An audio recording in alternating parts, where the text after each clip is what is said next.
Sellout crowd at Candlestick Park in San Francisco. Jason Garrett, 45 years young, grew up in Cleveland, Ohio, took over for Wade Phillips as interim head coach in November of last year. Cowboys started the season 1-7, went 5-3 under Garrett. Meanwhile, Jim Harbaugh, raised in Ann Arbor, Michigan, finished high school in Palo Alto, went back to the University of Michigan, and comes to the 49ers after taking the Cardinal to an Orange Bowl victory last year. Well, what a player he was. You know what? He was never the high completion guy, the efficient guy, but what a competitor. You knew he was going to make the play in the clutch. And as a guy that the players loved because he was just so tough. David Akers, a former Philadelphia Eagle, will kick it off. The 49ers won the toss and deferred, so Tony Romo will lead the Dallas Cowboys offense right from the get-go.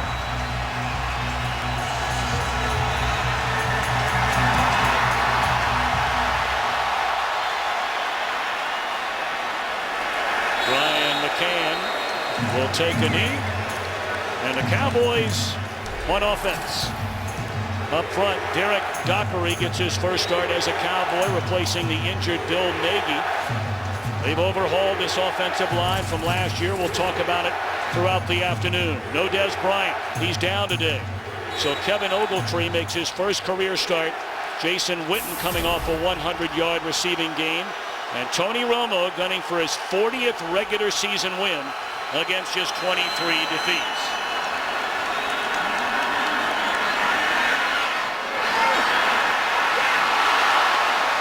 A little too high for the intended receiver, Miles Austin. He was open. Defensively for the 49ers, Justin Smith coming off a 2-sack performance in the opening game win over Seattle. Their main man in the middle is Patrick Willis. He's been to 4 straight Pro Bowls, and in the secondary, Deshaun Goldson injured. Madieu Williams starts at free safety.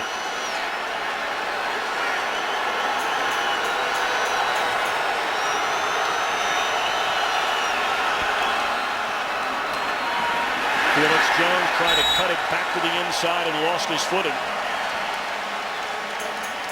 You know, the Cowboys are starting Dockery, and I know that Nagy was hurt, but I think they planned on starting Dockery anyway. This is a big physical offensive line. The 49ers are a little undersized, except for Sopoaga. They don't have one guy over 300 pounds. I think Dallas's plan is to be physical with this smaller San Francisco 49er defense. 3rd and 9.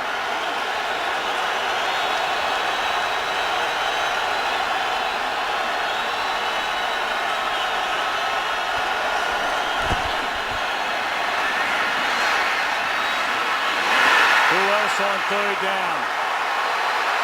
Then Jason Witten, a first down up to the 47-yard line. He had 6 catches for 110 yards last week. If it's a crunch time, you better know Jason Witten's going to be involved. This is Tony Romo's go-to guy. They have that nuance about them, that sixth sense. You wink, I nod. I know where you're going. I know where I need to put the ball. Watch for the whole game. In a truly critical situation, Tony Romo's going to find Jason Witten. Those are the numbers we talked about last week against the Jets. 68% of his receptions, over 600 receptions, have come on 3rd down. Well, after the 25-yard gain, they set up the screen to Felix Jones.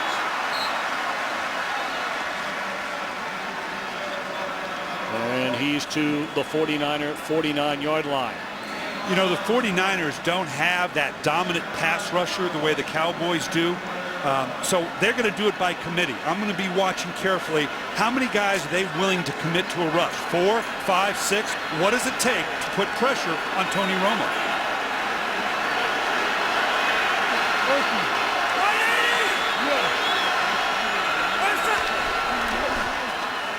Second and 5. Jones again. And nowhere to go. It's something that Dallas talked about wanting to do more of. Run the football, run it effectively. Of course, Jones becomes the Cowboys' primary running back after the release of Marion Barber. But against a very good, it should be said, very good defense. Oh, They boy. didn't do much running the ball, and all of a sudden injured is Felix Jones. That's plagued him since he came in the league. Yeah, it has, and this would hurt, obviously, the Cowboys. Looks like as he's get hits in here, possibly going down, reaches his arm down in there. That's unfortunate. That'll be a tough loss for them if indeed he has to go. Today's game on Fox is sponsored by Southwest Airlines. Find our fares online only at southwest.com. They're taking a look at Felix Jones on the Dallas sideline. Opening drive of the game, and the Cowboys with a third down in the yard. They really struggled in the fourth quarter in short yardage situations last week against the Jets.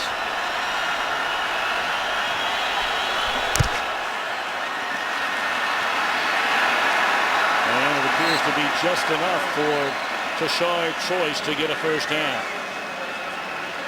Yeah, and the good thing for the Cowboys, obviously it would be a huge loss if you saw Felix go down, and it's hard to see here whether he got hit, whether he came down on the ball. The good thing for the Dallas Cowboys, their group of running backs all have the same style of play, whether it's the rookie DeMarco Murray, obviously when they go to Tashard Choice, they're all big physical backs. They don't have to change the style of their play. Well, they go to three tight ends on first down, and they swing it to Choice out of the backfield. And read beautifully on the far side by Terrell Brown. Of course, the third member of our team this entire year. We welcome into the broadcast for the first time to Laura Oakman. Thanks, Tom. I talked to Tony Romo during warm-ups. He told me he could not wait to get the taste out of his mouth from last week, but stressed one game does not define a season or career. I talked to his good friend Jason Witten. He told me he saw a big difference in Tony this week. Said normally you have to pull him along after a tough loss. Not this time. He said it's the quickest transition he's ever seen, moving from how did this happen to how will this make me better. Well, thank you. Second and 15. And again, Choice after they fake the handoff, and a big gainer for another first down to the 30-yard line. So after the injury to Felix Jones, Tashard Choice coming out of the backfield, a gain of 18. Nice action here. You fake the handoff, and typically you come out of this in a boot or a waggle. You go someplace else. But this is very vogue in the NFL. You come back and throw to the guy you fake to. Too often, no one has him in coverage, and that's exactly what we saw there.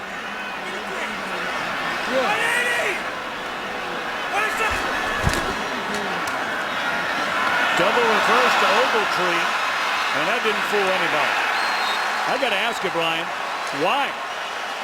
Well, the thing I would question about it, when you start to approach that red zone where you could possibly be in field goal, you don't want to do anything that can take you out of it, a deep 7-step drop or a reverse like that. Now they've kind of pushed themselves outside the edge. Rather than thinking first down, they got to think about getting back into field goal position.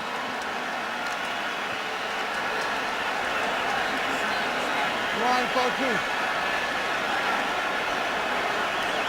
10th play of the drive coming up. Second down and 15. And a timeout.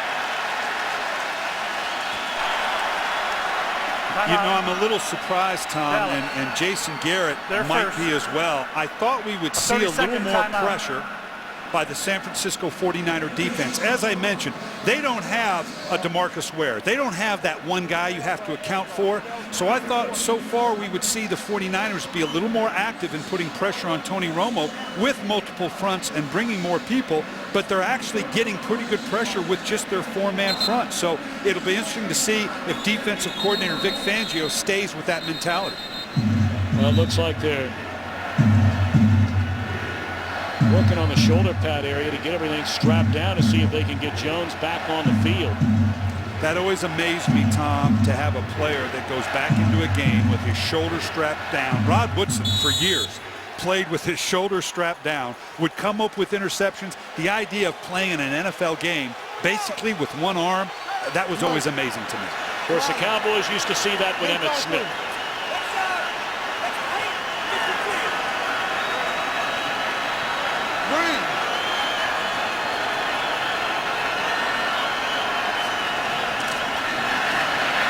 Pressure. A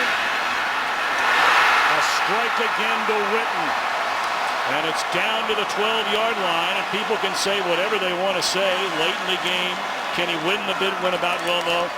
Coach Billick, I know you like a lot of things, and this being one of them. I want you to watch him in the pocket. Right here, it's a four-man rush with nobody in the backfield, but I want you to watch the way he climbs the pocket.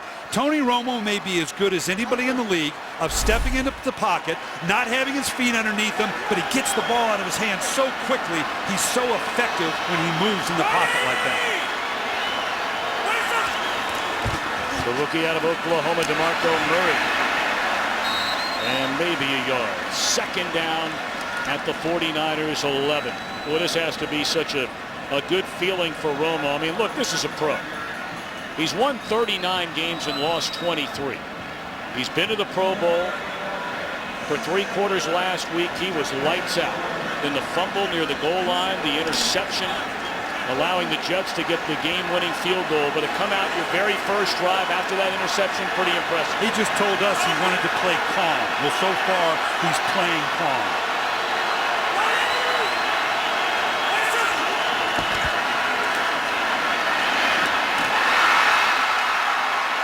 John Phillips, their third tight end, makes a catch of the 4. It'll bring up third down. They can get a first down just outside the 2.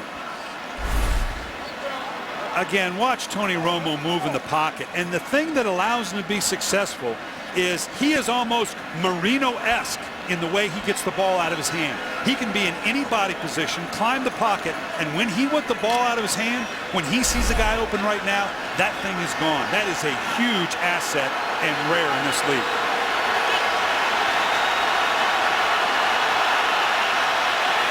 Thirteenth play of this drive. Blown dead before it ever got started. May have been some movement. They were trying to fool everybody by pitching that thing to Austin. A timeout was called just before the snap.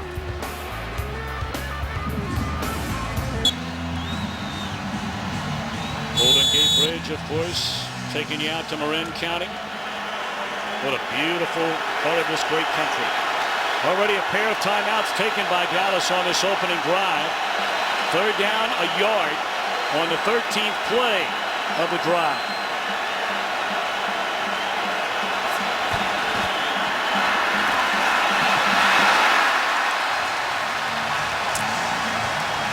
Tony Romo looking for a flag. Yeah, I think he had a bit of a right there. Looked to be late contact here. You're going to see this on the outside. He's going to go vertical. You're past that 5-yard rule. Those hands, I guess he felt like he didn't get any impetus in the push. That doesn't mean you're still not looking for the call. He's begging for anything he can get.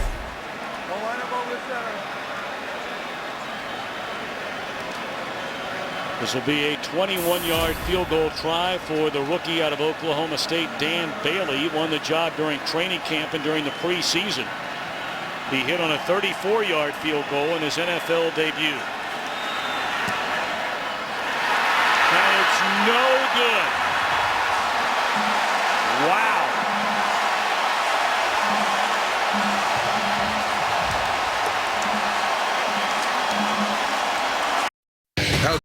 Today's game is sponsored by the Ford F-150, the only truck available with EcoBoost, by the California Whopper and California Whopper Junior sandwiches, only at Burger King, and by the Droid Bionic, made for machines to rule all machines, only at Verizon. Wide right from 21 yards out. You chew up nearly 8 minutes on the clock and come up empty. And this is a huge opportunity for the 49ers now. That's a big win for them, even though they just got marched on down the field. Alex Smith can seize the day here, take the energy back the 49ers way. Well, now the first pick overall going back to 2005. Alex Smith will come out throwing. Swings it out of the backfield. And maybe back to the line of scrimmage on the catch is Frank Gore. You talked about this young offensive line. You like them a lot. Very much so. And they've put some money in this offensive line now. They got 3 first-round draft choices, a second-round draft choice, and a high-priced free agent in Goodwin in the middle. That's a pretty good group. They're without Michael Crabtree today. Vernon Davis, their go-to guy. And, of course, the quarterback, Alex Smith. Hard to believe he's only 27. See, 20 and 31 as a starter.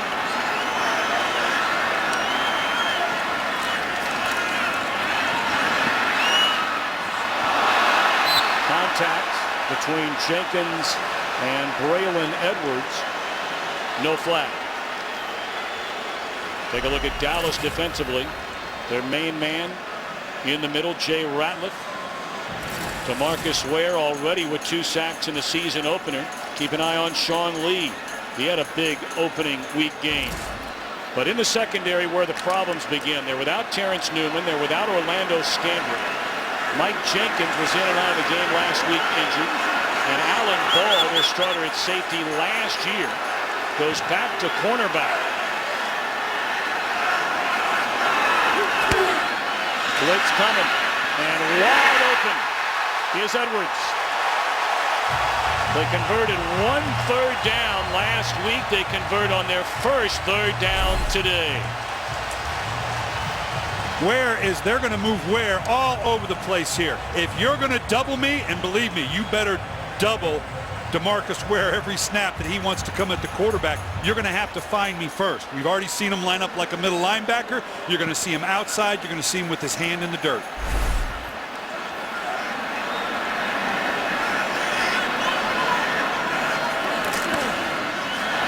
They're coming out, throwing it around.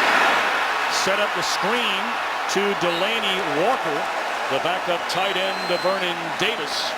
And that's a gain of 9. We'll call it 2nd to yard. Well, we talked about the injuries in that secondary. Newman's been hurt since the start of camp. Scandrick injured last week. He's been their nickel back. Jenkins on the field, off the field the entire game. Ball, a one-time corner, who went to safety, now back at corner. And then Frank Walker just brought in this week. Yeah, and my question was, how aggressive was Rob Ryan going to be with that many people gone in the secondary? He's already come after it a couple times.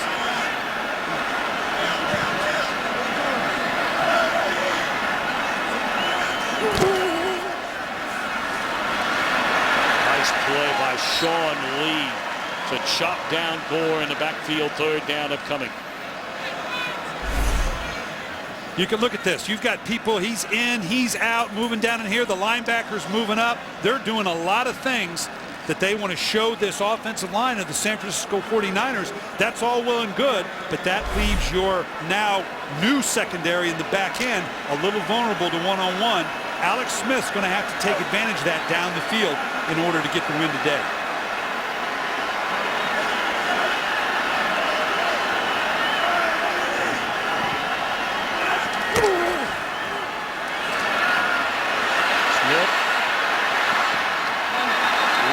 For Walker, and he couldn't handle the quick flip. So the 49ers will punt it. Well, they wanted to get Alex Smith outside the pocket a little bit. Remember how athletic this guy was in college at Utah. This guy could move around.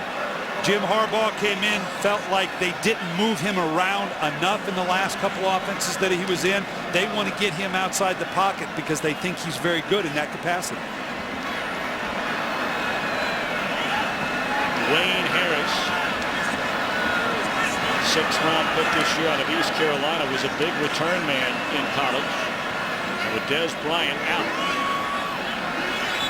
he waits on the Andy Lee punt. Play a game. We're going to give Lee a little more room to work with. 5-yard penalty. Remains 4th down. Lee's got a good leg, and sometimes you'll do this because you don't want him to out-kick his coverage. You don't want him to kick it and just roll into the end zone. But usually you don't do it this far back. Boy, they've caught the Cowboys in the switch. The officials weren't ready for that one. They okey-doked the Cowboys and the officials on that one. Ron Winter's not going to like it.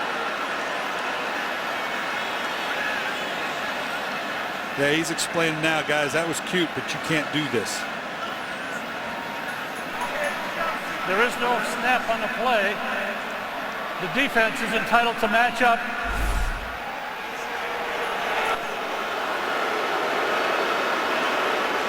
Yeah, that was, I don't know whether they thought they might be doing something special there, something tricky. But all of a sudden now, special teams coaches, you got Brad Seeley on the right, Joe DeCamillis on the left, 2 of the best in the National Football League.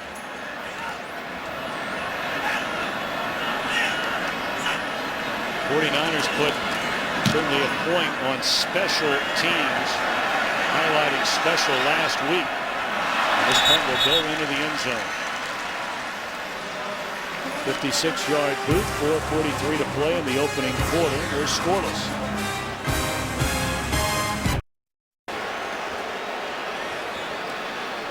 Good news for Cowboys fans. Felix Jones patched up, and he's back in the game. Yeah, Brad Seeley arguing his point. He was trying to catch him in something, but I think Brad's wrong here. You do have to let, or the defense does have the right to match up the new substitute. They don't waste any time getting Jones right in the middle of the action. No gain. I mentioned the two special teams coach, and they're outstanding. You know, these guys have a tough job. Joe D. Camillus there. Think about it now. Other than the kickers and maybe the 52nd and 53rd man on your roster, nobody wants to work with you because they really don't want to be on special teams. They really don't. You have to be energized. You have to see talent in players that go beyond their specific position, and these two are the best at it.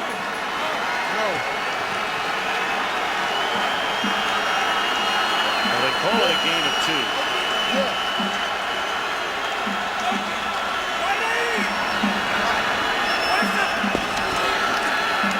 Blitz coming to get it away, and it's jarred loose. What a hit made by Carlos Rogers on Jason Witten. Wow, and that's one that you'd love to have back, not because of the incompletion, but you know, we've already talked about Jason Witten is his go-to guy. That's a rib shot there. You hate to throw a player into that kind of hit because he comes back and looks at you a little cross-eyed like, you didn't see that guy coming up? You couldn't have put it someplace else? 3rd and 8.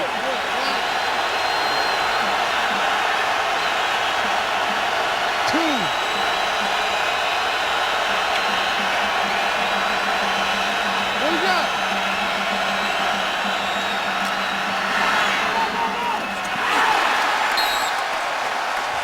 Austin, the intended target. He tried to cut back to the sideline, but Terrell Brown right there with him. So this time it's 3 and out for the Cowboys. Yeah, the 49ers ought to win the field position turnaround on this one. That's an excellent follow-up series for this defense that just got gashed the series before, and now they're in a 3 and out. Nice win for the 49er defense. Of course, Ted Ginn Jr., first 49er ever to return both a punt and a kick for touchdowns, coming within 59 seconds on the clock of one another. And Ginn will field in the 25. Covered beautifully by Dallas. That's their starting linebacker, Sean Lee, getting down the field. Nice job by starting inside linebacker Sean Lee, keeping leverage on Ted Ginn. This is big, and this goes back to what I was just talking about. Joe D. Camillus going to a starter saying, hey, I still need you on special teams, even though you're a starter on defense. You got to sell it a little bit.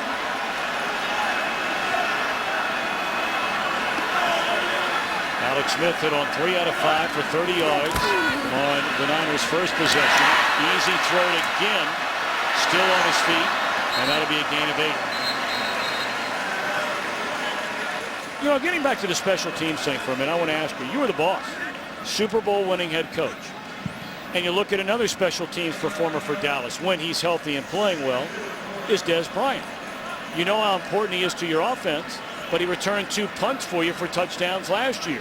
What do you do in that situation? You know, that's a huge asset to take off the field in special teams, but if I've got a guy that so far young in his career has some injury issues, it's tough, but I don't think I'd put him on. I don't think I'd put him on special teams.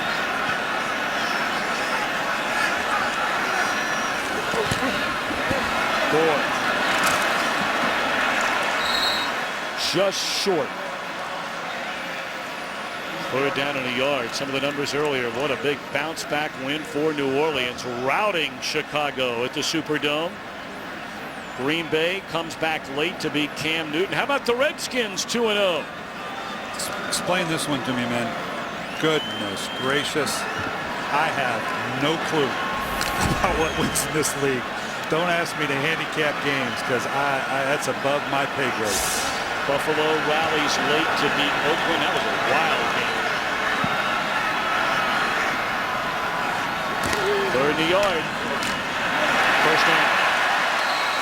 That's just power football. And the difference really perhaps in philosophy. Dallas down on the 4-yard line, 3rd and a yard. They throw a fade into the end zone. Incomplete before the missed field goal. Niners third in the yard. They're handing it off. Yeah, and you go back and watch this shifting. All the shifting that San Francisco is doing, and they're moving around. I think they're trying to calm down the movement of the Dallas Cowboy defense. Not necessarily confuse them, but they're going to take the initiative in terms of this shifting. I like what Jim Harbaugh is doing with this. San Francisco. Well, they're bringing in an extra offensive tackle. Number 75, Alex Boone.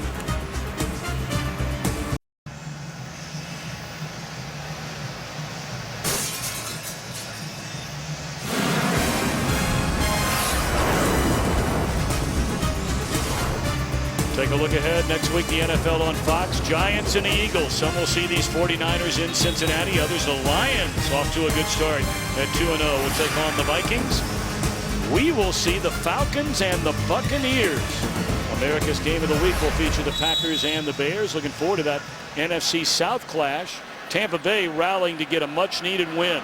That's a good football team. We had them a bunch last year. This is going to be a very interesting division, the NFC South we're talking about. Going to be fun to do that game next week. We got a good one here, though. Let's finish this one off first. What do you say? You got a deal.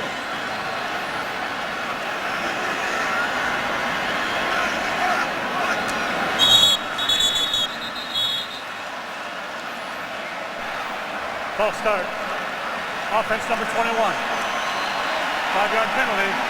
Remains first down. Yeah, I like what the 49ers are doing. We talked about it before the break. They're trying to calm down all the things Rob Ryan is trying to do defensively with the shifts, the motions. But you got to be careful. Now, all of a sudden, you backed yourself up. You've got to be very precise with that. We're in week 2 after a very unique offseason. We'll see if the 49ers can keep this up without shooting themselves in the foot. Rob Ryan brought in from Cleveland, first-year defensive coordinator. There's a twin brother as Rex Ryan. They met last week in the Meadowlands. The shovel pass to Gore. And he's up to midfield. Well, they're about 4 yards shy of a first down. Boy, this is the veteran Frank Gore. He knows part of my job, I got to scan and take care of my quarterback. If I take care of him, he'll take care of me. That's exactly what I don't know that it was designed this way. Alex Smith, you know, he's a pretty smart guy. He knows, let's see, me run it or Frank Gore run it? How about I give it to you?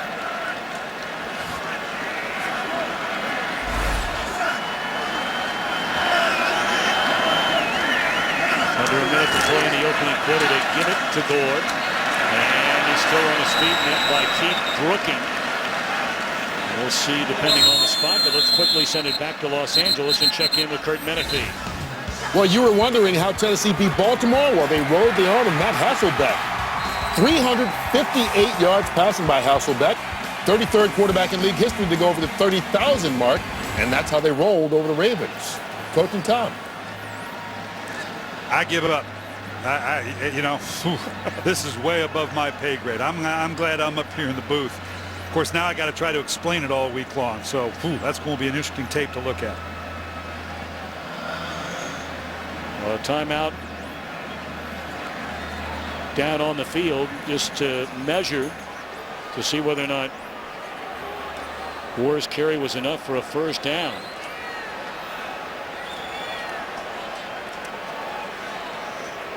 Nope. So now we're coming up on another third of the yard, and we made reference to it earlier. You know, Jim Harbaugh is a no-nonsense, tough guy football coach. He's a Michigan guy. Is he sending a message to his team on 3rd and short? We're going to go right after these guys instead of fooling around with throwing the ball 15 yards down the field. Absolutely, absolutely. But at some point, there's an advantage to be gained, and they know that's the mentality of Jim Harbaugh. You put up enough people in this box, there's some big gains to be made on 3rd and 1 as well. I would be shocked if they threw the ball here. Anthony Dixon has replaced Frank Gore in the backfield. Bigger back in the backfield.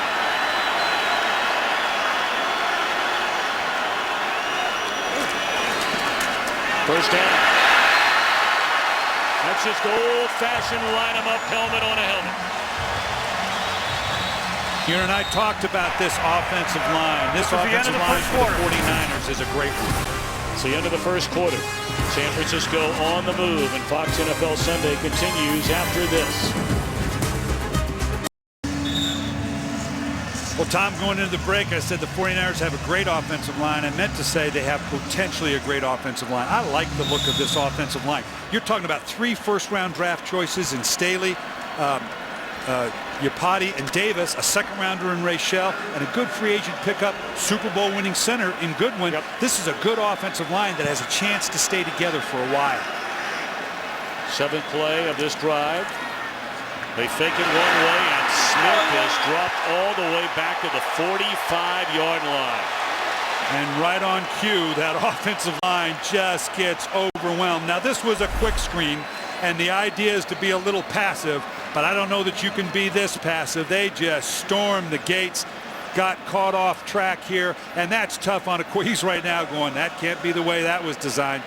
You turn your back to it, you're expecting at least to be able to backpedal and drift the ball out. Spencer doing a great job of surprising Alex Smith up the middle. Look like they got a pretty good spot there, perhaps based on where they initially had him in the grasp. So Gore on a 2nd down, and 19 gets about half of it back. Right here, you had the matchup you wanted. I love DeMarcus Ware, but I don't think I want him one-on-one with DeMarcus Ware. But in this instance, it worked. Why? Because you put pressure on the quarterback, and he had no chance to even look at it. 49ers did not allow a sack in 20 passing attempts last week. 3rd down. Play clock down to 3, and they called it. Well, it looked like he motioned timeout. He did not. And they just did get it off. And there's Ted Ginn Jr. for a San Francisco 1st down. Jason Hatcher delivered a big hit on Smith, but he delivered the ball. Well, you're going to see pressure coming in here late, and pressure late means it's one-on-one. They've gone to Ginn twice now. Yeah, you can go to the outside when it's one-on-one, but Ted Ginn on the inside against Alan Ball, we can tell early, is a matchup they like. You like this guy on kickoff returns and punt returns, put the ball in his hands in behind 8 guys and see what he does now. It could get exciting.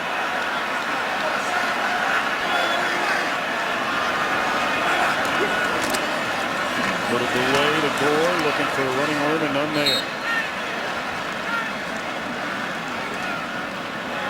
2nd quarter here just underway. Some of the early game headliners. How about Cam Newton? Wow. His first 2 games, he's on pace to throw for over 6,600 yards this year.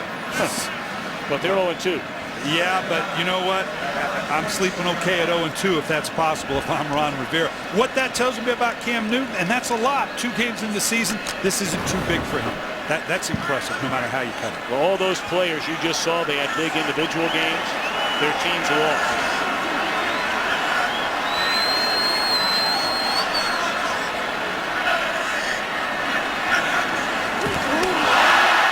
Through the hands of Smith. Athletic enough to get it. Throw down the field. And nearly batted for a touchdown, and a flag comes in.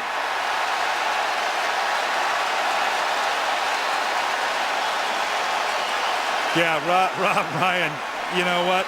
I'm not quite sure that was the way that play was drawn up for the 49ers. And when you now leave a team 1st and goal on the 1-yard line because of that. Defense number 56. Because the foul occurred in the end zone. The ball in place at the 1-yard line. 1st down. That's the athleticism. You can see here the ball down the field. He's lost sight of where the ball is. He doesn't know where he is. It's almost like he was just trying to catch himself going down. Number 75 is reporting out. This is just athleticism on the part of Alex Smith. This is what we were talking about Jim Harbaugh wanted to tap into a little bit. Again, remember how athletic and how this guy won in college at Utah under Urban Meyer's offense. Just that type of play. Play fake it on 1st and goal from the 1, and Smith will lose yards. Good coverage in the back of the end zone. They had an eye on Vernon Davis. You know, this is a little like the play we talked about, the play fake that then you try to get to sneak the man out after the play fake. We've seen time and again now Jim Harbaugh True to his word, he told us he wanted to get Alex Smith outside the pocket more and more and tap into that athleticism. Jim Harbaugh through Greg Roman. Greg Roman's the offensive coordinator. The calls come through a Jim Harbaugh. He relays it. He's the guy in the ear of Alex Smith. And Alex Smith is loving a 16-year veteran being the guy that's talking to him on every single play. They got the big group in. This looks like clearly a run formation. Gore nearly fell down and finds the end zone.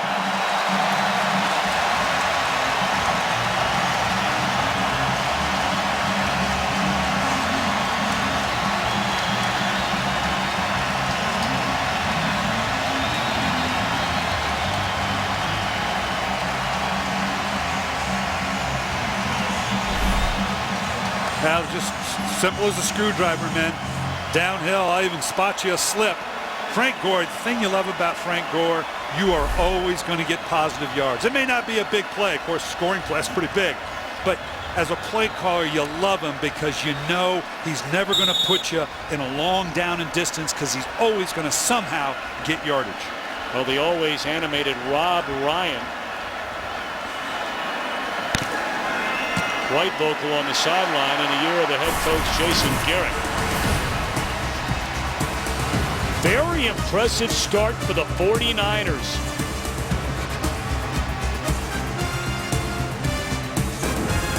Today's game on Fox is sponsored by Cadillac. By Triple Hops Brewed Miller Lite. Taste greatness. And by Geico. 15 minutes could save you 15% or more on car insurance.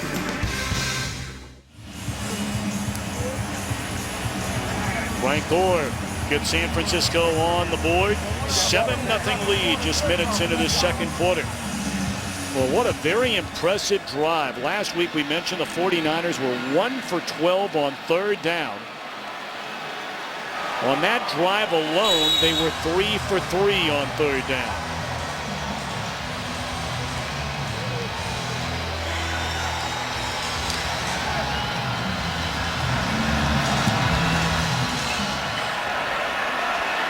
McCann will take a knee.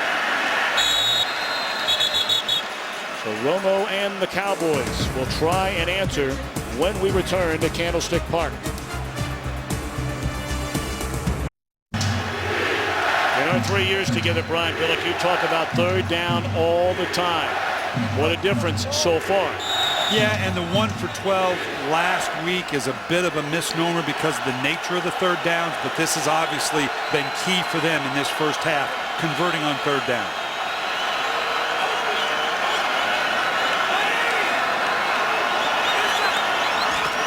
Romo to throw it on first down. Incomplete. He had an eye on Miles Austin. Looked like he heard footsteps a little bit right there. Tom, I always talk about the emotional ebb and flow of the game. The 49ers answered. Here you can see it looks like Romo having to get the ball out of his hands before he was maybe ready. Obviously, no, that's just one of those things. You know, Miles Austin is one that's going to come up with that catch more often than not. But the point I was making earlier, Dallas needs to emotionally respond here. San Francisco emotioned to the long drive by Dallas. Dallas has to respond to what's happened here in the last half a quarter. Second down and 10 and no running room for Felix Jones. Well, so much has been made, Brian, the last number of years for Dallas. Becoming a pass-first and a heavily pass-first team rather than establishing the running game. Now, you're going up against the Jets last week, one of the best defenses in the NFL. They did not run it well, but especially late in the game when they were trying to chew up the clock. Yeah, and as we talked about earlier, this is a smallish 49er team. I'm a little surprised Dallas hasn't pressed the run a little bit more because they have the bigger offensive line to the smallest 49er front seven. Romo just does get it away and complete. So Romo started the game 5 out of 6. He's 0 for his last 5, and he's getting up slowly after a big hit by Carlos Rogers. Well, you're going to see pressure coming off the edge here. He doesn't realize he's a man short. That's a clean hit, clearly. It's those blind side hits that always shock a quarterback. I don't know if he's hurt as much as he is shocked.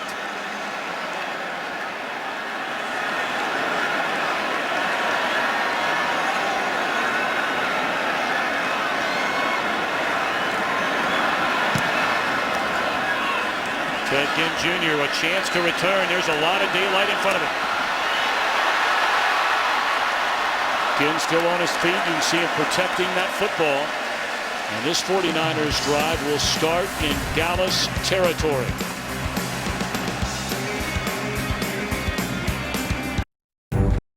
Today's game on Fox is sponsored by Chevrolet and their award-winning cars, trucks, and crossovers.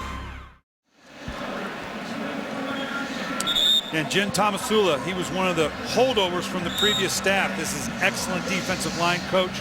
He's got his group playing well because without a whole lot of pressures, although they have brought a few, they're putting good pressure on Tony Romo with just 4- and 5-man looks.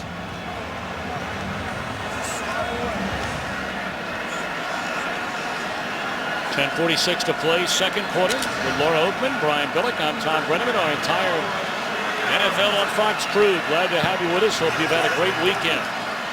Niners will start it on the ground.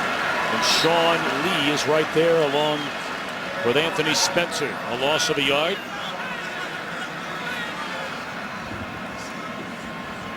Let's send it back to Kurt Menefee for a game break. Texas's other team off to a good start in Miami after the defense picked off Chad Henne. The offense made it pay. Matt Schaub hooking up with Owen Daniels for the score. It's 13-3 right now. Texans on top of the Dolphins. Tom and Brian. You like that Houston Texans team? Yeah, and particularly if they can get a win on the road, get themselves going a little bit, this is going to be a dangerous team, and obviously in a division that's in great flux. Second down, 4. Slips a tackle when Lee runs him out of bounds. Broke the tackle of Jenkins. No Braylon Edwards on the field. Laura Oakman, what's going on with him? Well, we saw that nice touchdown drive. He wasn't on the field. He was in the locker room getting x-rays on his right knee. He's back out on the bench. His return questionable. All right, Laura, thank you so much. Of course, he came over after spending the last 2 years with the Jets. Very talented young man, has had some off-the-field issues and hoping to resurrect his career with the 49ers. They have not had a 1,000-yard receiver since 2003.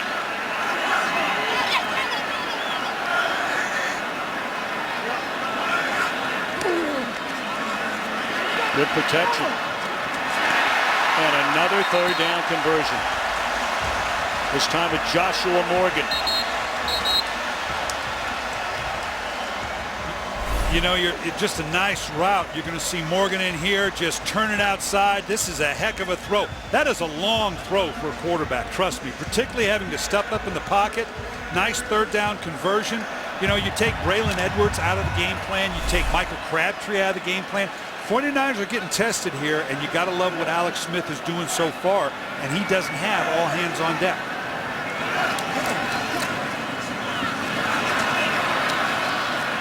Brooking able to wrap up score after a 4-yard gain. Well, you think about everything he's been through, injuries, in and out of the lineup, but how about this? 7 different offensive coordinators since he got here 7 years ago. Yeah, that's a lot of voices. You're right up there with Sybil when you're thinking about what this guy's had to deal with. And now another system with another voice. And Jim Harbaugh made the point. These are good coaches. Don't get us wrong. They are competent coaches, but that's just a lot of them. You got to get into a rhythm. You got to get into a routine. Hopefully Alex Smith can do that with Jim Harbaugh at the helm. Pitch it to Gore.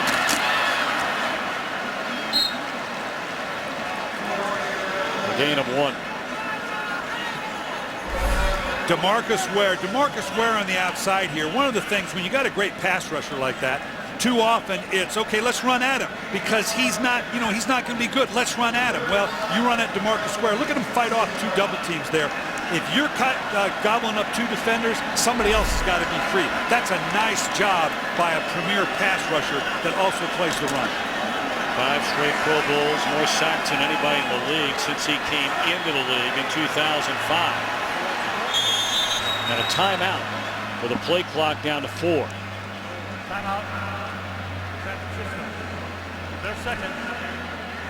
Now, you know, Alex Smith, in coming back to the 49ers, Tom, this was a bit of a risk on Jim Harbaugh's part. And in fact, frankly, I was a little surprised Alex came back.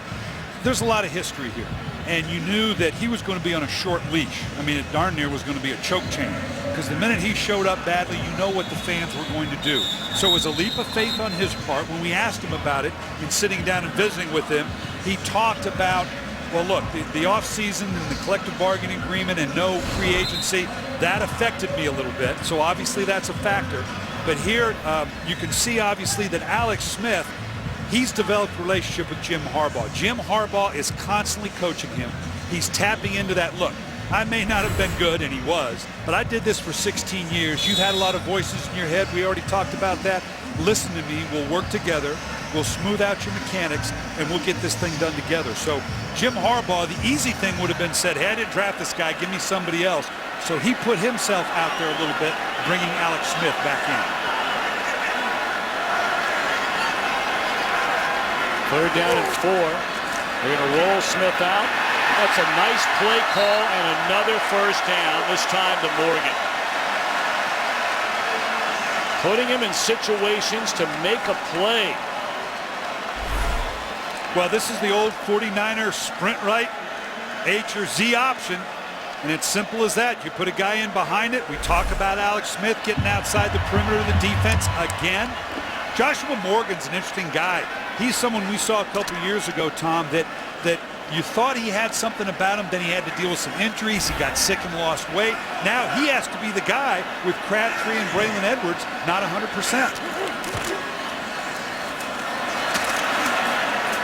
Gore plows forward down to the 12-yard line. The 49ers have converted their last 5 third downs.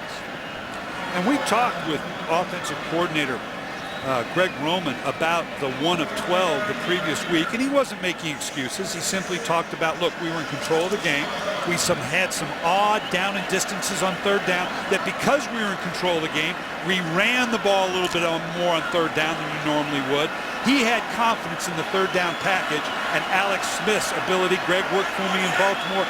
Excellent young coach in this league. Second and 6. Catch it should have been made by Ginn and wasn't. It's one of the few mistakes the 49ers have made over now 2 consecutive drives. We have got to see Vernon Davis show up here at some point. This is one of really the most gifted tight ends in the league. Alex Smith knows that. He has not been part of the game plan yet. Part of it may be that Dallas knows he's talented, and we're not going to let you get to him. But particularly down into here, no Crabtree, no Braylon Edwards. If I'm going to throw the ball, I might try to get it to Vernon Davis.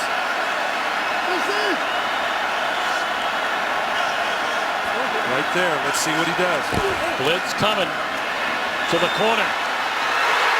And a touchdown to Kyle Williams.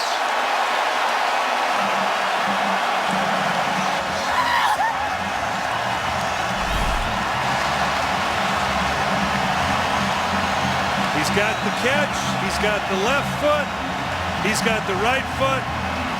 Touchdown 49ers. Now don't let go of it, son. Don't let go of it. You got yourself a touchdown. Nice job.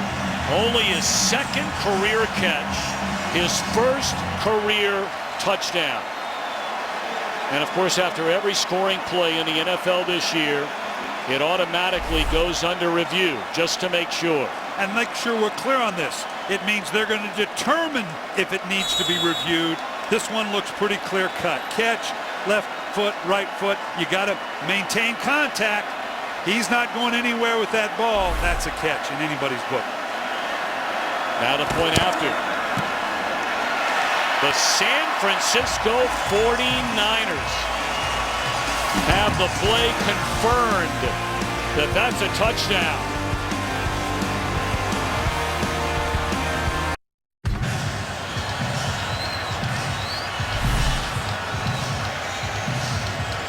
Yeah, you can see just here, this is just nothing more than your favorite route in football, Tom, the fade route. I know you hate that route, but when it works, boy, it's a sweet thing to watch.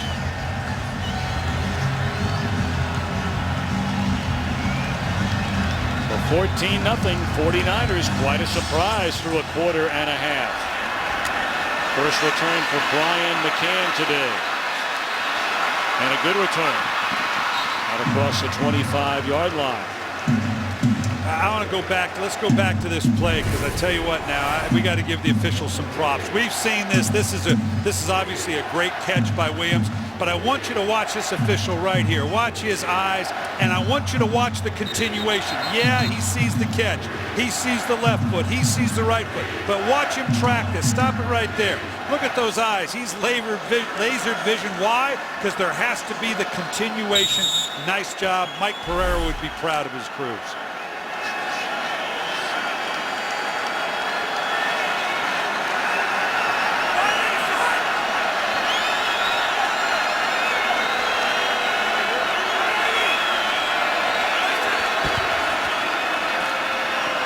Handed off on first down.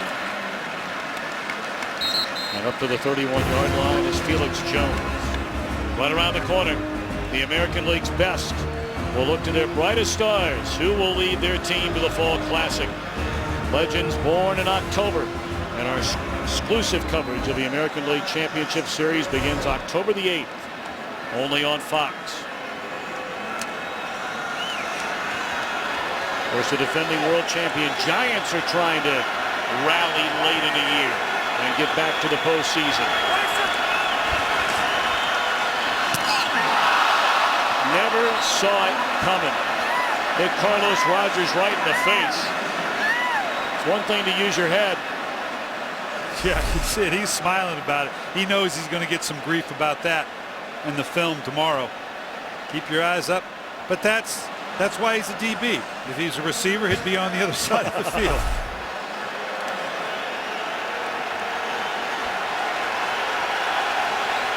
It's a big, big momentum play for the Cowboys. Yeah, this is where Tony Romo's got to step up and make a play. The Cowboys need an emotional boost with the third down conversion here.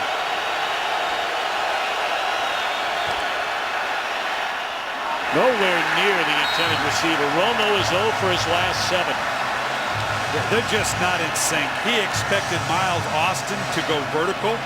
Remember, that was the issue at the end of the game last week, where he saw it a little bit differently than Dez Bryant. He thought Miles Austin was going to go vertical. You can see he's going, no, look, go deeper. When the corner has that kind of alignment, they're just not on the same page, and that's part of the reason they're punting right now.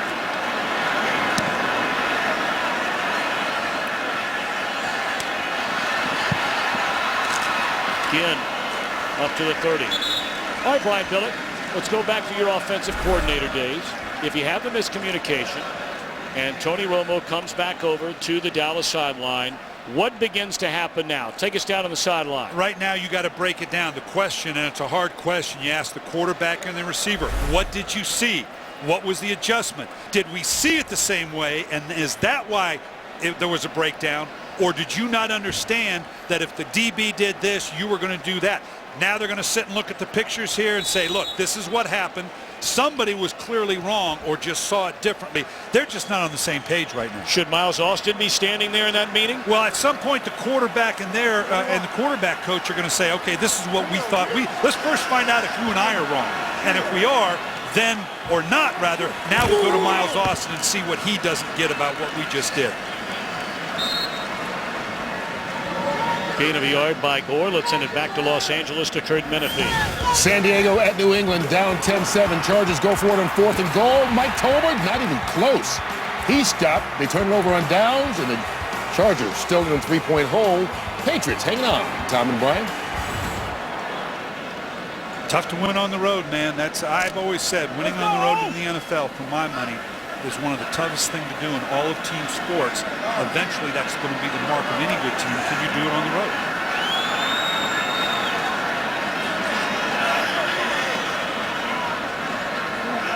Blitz coming. And Smith is dropped by Jason Hatchett.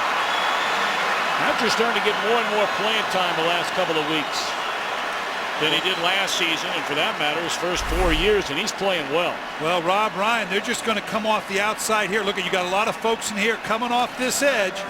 They're not backing off at all, folks. Look at how many people they're bringing on the rush. It's just more people than you can block. Rob Ryan, even though his defense is getting gashed a little bit here, he's not backing off at all. He's going to live by the sword or die by the sword. So a 3rd and 19, closing in on 4 minutes until halftime. And a timeout called by Smith. I was starting to ask you, you're feeling good about yourself. You're up 14-0. It clearly would be out of the, MO, if you will, of Jim Harbaugh in this offense. But you think about slinging it around on 3rd and long here. We'll get to that in a minute.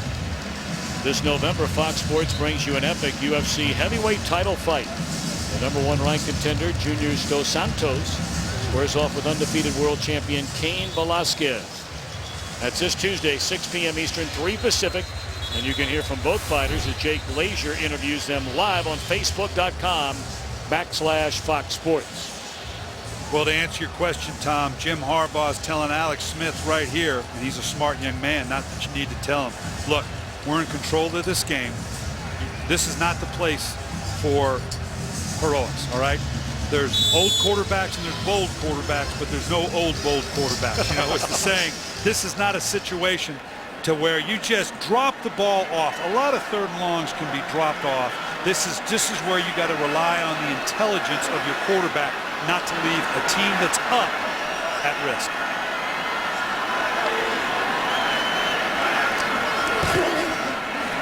They just hand it off on 3rd and 19. Ratliff there to wrap up Gore, and the 49ers will let some clock burn as we're down to 3:45. And the strong-legged Andy Lee coming out. Now the Dallas defense has done their job. Not only did they back them up, they should get a good exchange and field position here. Again, ebb and flow of this game emotionally. Tony Romo, we know he's a competent quarterback, a good quarterback. He wants to show that he's a championship caliber quarterback. On the road, he's got to do something with this offense with 3 minutes and 22 seconds on the clock.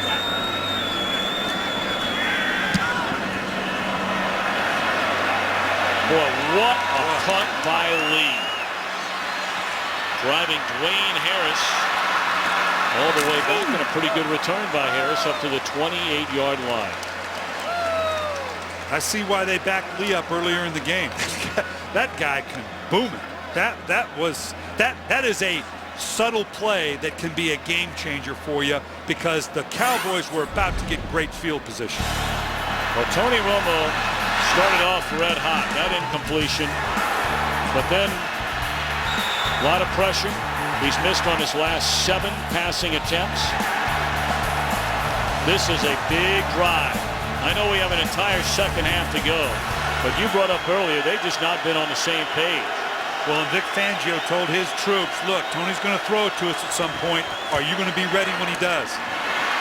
Crossing pattern to Austin, and that's the first down to the 41. The missed field goal after the lengthy opening drive of the game from 21 yards out. It's been 3 and out ever since. And that's an emotional response. 14 plays, 3 and out, 3 and out, 3 and out. You got to give the 49er defense and Vic Fangio, their defensive coordinator, a great deal of credit for regrouping and answering the call. Gain of 12. And out of the backfield, it's incomplete to Jones. They had Sopoaga in coverage there on Jones.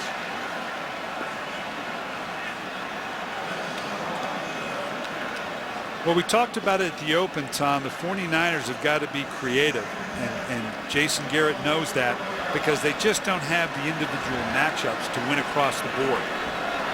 And Vic Fangio has done a nice job. Right here, you got to be a little careful. You can't get too cute.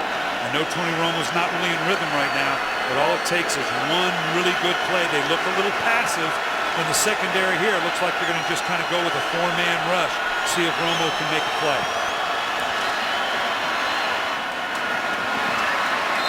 Gain of a yard on a catch by Austin.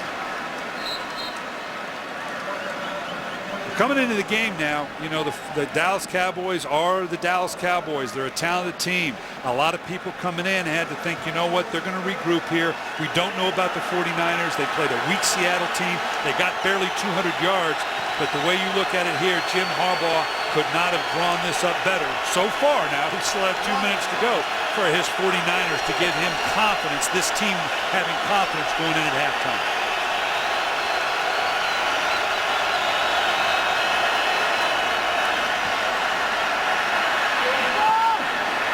Should have been intercepted.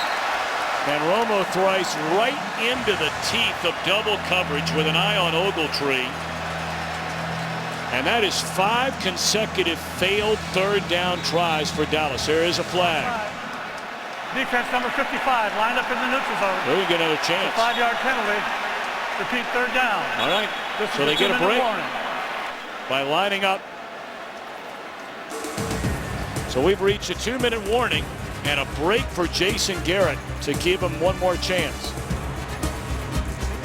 My lines aren't official here, but boy, this looks awful close. This has given the Cowboys a much-needed another opportunity on third down, saying that he violated the neutral zone. You can't break the plane of the center. That's Ahmad Brooks. So a failed 3rd and 9 becomes now a 3rd and 4. Just under 2 minutes. Defender fell down, and Austin across the 20 to the end zone. How about that for taking advantage of the penalty?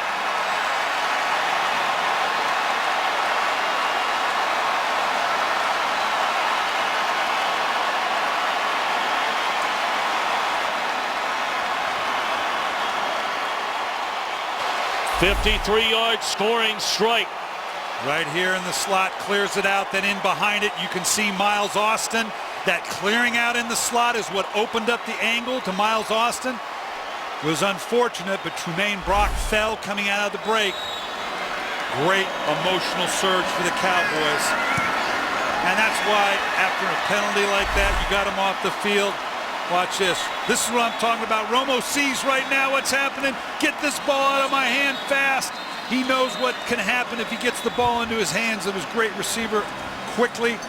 Boy, this is why coaches get old and gray and end up in booths like me, because I tell you what, to have a team off the field on third down and on a call like that, I assume the man was offside.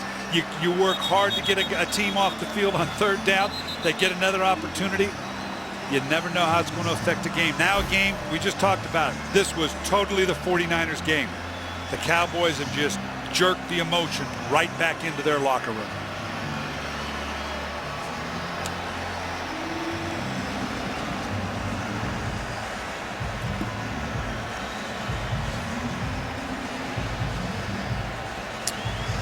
'49ers do the same thing now. We just talked about looking at tape on the Cowboys side. What went wrong? Well, the same way. That's a tough one, because what do you tell the player? Hey, don't fall down. Right. You know, it's one of those things where it's not like I did it on purpose, coach, but you bring pressure on a third down. Sometimes you win, sometimes you lose.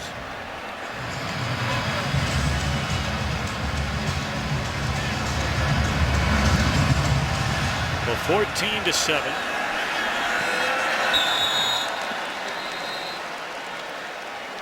Beeler hammers that one into the end zone. Well, let's check in with Kurt Menefee with what's going on with the Visa halftime report. Kurt. Thanks, guys. Coming up on the Visa halftime report, we'll have scores and highlights from a big week 2 in the NFL, including a couple of great finishes in Minnesota, Washington, and Buffalo. And these guys will keep pretending they're working. That's coming up on the Visa halftime. All right, Kurt, thank you. Big scoring strike from Romo to Austin to make it a 14-7 Niners lead. Let's see how aggressive Jim Harbaugh wants to be with his quarterback, Alex Smith, with minute 48 left on the clock. And 0 timeouts. Davis breaks out of a couple of tackles, and that's good enough for a first down out to the 31. Again, a reminder, San Francisco without a timeout. And the good thing for Alex Smith, I keep coming back to it. Remember how Alex Smith was weaned in the college game? The spread open of Urban Meyer. He's very comfortable with this. We've had their games in the past. He wanted to stay in this formation and this personnel and this style of play for the entire game in previous years. That's not going to happen under Jim Harbaugh, but he's well equipped to operate this 2 minutes. The blitz coming, they pick it up. Catch by Ginn, but out of bounds. Clock stops with 1:10 to go. 2nd and 10 upcoming. That was a heck of a catch. And of course, no catch has ever been made in the history of the NFL out of bounds. That was a pretty good catch. That's really been one of the mysteries for Ted Ginn Jr. coming out of Ohio State, because he's such a gifted receiver. And had some good years in Miami, but not the great years as a receiver. And virtually last year, a lost year. Yeah, kind of disappears down the field, but certainly he has the athletic ability to impact the game if you can get the ball in his hands. They're bringing the house, and they run it.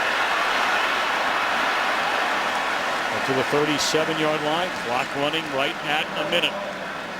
Rob Ryan's dialing it up now. He's got people coming in. Ware's right out in here. You're going to see Ware work. He works up. Now he's going to come from the middle of the field right here. He started on the line. He worked off. He worked it deep. They overloaded. You got to be careful when you move around that way. There could have been gashed on that left side. I like the confusion. I like the pressure you want to put on them, but at some point you got to be careful. You still have to have gap integrity even in 2 minutes.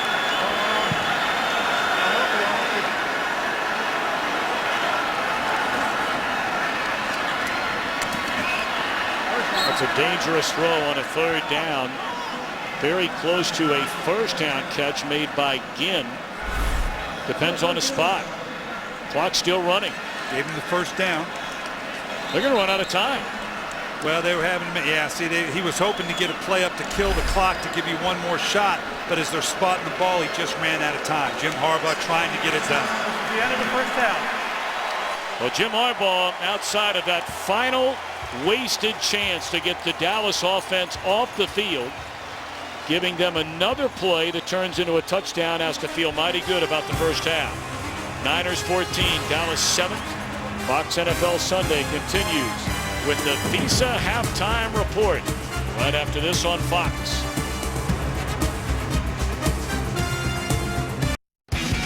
Fox NFL Sunday lifts off.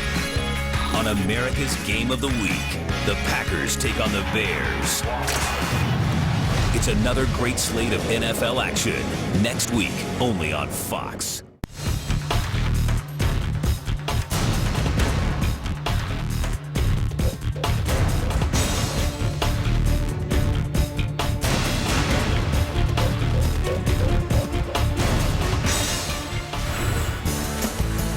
Check out the all-new Fox Sports app featuring complete local and national sports coverage, Fox Sports Radio, live scores, video, and so much more. Get the #1 sports app in America for free on iTunes today. Kyle Williams, his 2nd career catch, his 1st career touchdown that put the 49ers up 14-0, but then Miles Austin answered on a 2nd chance following a failed 3rd down. A penalty kept the drive alive, and Austin raced 53 yards off the Romo pass to bring Dallas within 7. So the Niners going to get the football, and they'll get it at the 20. Back with the coach, Brian Billick. I'm Tom Brenneman. Very entertaining 1st half. Let's don't fool around. We call it nuts and bolts. What are we looking at 2nd half? Well, for San Francisco, we haven't seen a lot of efficiency out of Tony Romo, so I'm a little nervous about pressuring too much. If I'm Vic Fangio and the San Francisco 49ers, make Romo show that he can get efficient. Don't give him the big play like that brought this game back into closeness. For Dallas, you know, it's simple. I think they got to run the ball. That big play allowed them now to come back out and see if we can take advantage of our size difference, see if we can run the ball a little bit more. I haven't seen a commitment to it yet.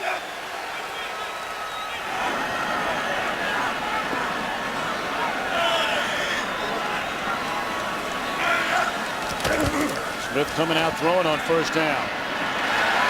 batted at the line of scrimmage. Let's check in down along the sideline with Laura Oakman.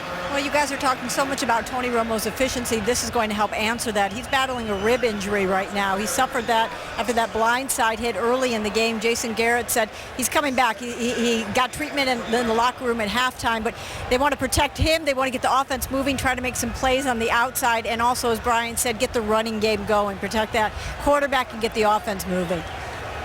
All right, Laura, thank you very much. And remember, the Niners won the toss and deferred to getting the football in the second half. And on second down, they give it to Gore. Very short gain.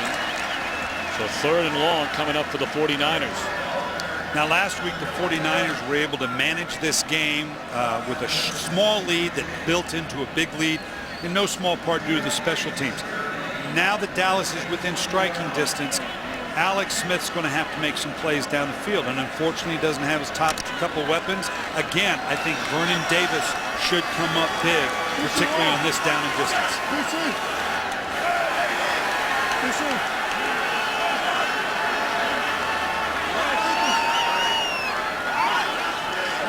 Play clock down to 3.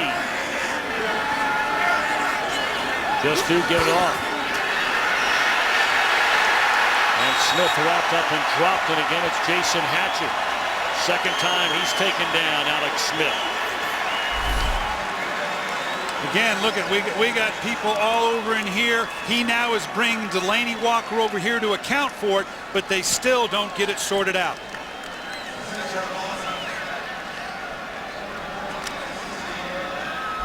A good start for the Dallas defense. 3 and out. And just now out of the locker room comes Tony Romo.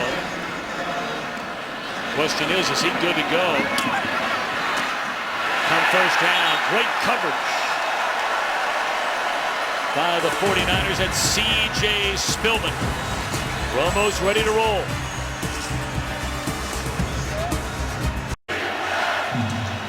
When we left, we thought Tony Romo was ready. John Kitna has taken over at quarterback. Kitna saw a lot of playing time last year for Jerry Jones' Cowboys after the injury that knocked out Romo for the year. He got 9 starts. They won 5 of those games. Now, Tony Romo, we showed you on the 4th down punt, that's when he came trotting out of the Cowboys locker room. And this is the hit he took. And you heard from Laura Oakman a moment ago when Carlos Rogers got him from the blind side back in the second quarter. And that entire medical staff in a huddle with Romo. Yeah, when they have the ball cap on like that and your offense is on the field, that's not a good indicator. That's why you have veteran guys like Kitna in a backup role. They can win you games. Drops it off to Whitman. That's a first down up to the 38-yard line. Now, Kitna had a nice year last year. We told you that, he played in 10 games. He got 9 starts after Romo broke his collarbone. He hit on 66% of his passes for nearly 2,400 yards. And now Romo will leave the bench and go back into the Dallas locker room. Yeah, the whole idea of the 46-man roster was to carry 3 quarterbacks on the game day roster. That's not here. That's not happening for Dallas. Kitna's all they got now. They got to make sure they keep him safe. DeMarco Murray ran by the would-be tackler Ray McDonald and picks up 2. Now, in an odd sort of way, this may favor the Cowboys. And again, as a coach, I always got to put the right face on it, right? I got to be optimistic. What did we say? They need to run the ball more. Kitna probably didn't get a lot of reps. Why? Because Tony Romo's under attack. He probably took every rep with the first team. Running the ball right now is John Kitna's best friend and may be the best solution to keep them in this game for Jason Garrett. Kitna steps up and delivers a crossing route to Ogletree. And he's all the way down to the 27. A flag comes in, which may tack on some more.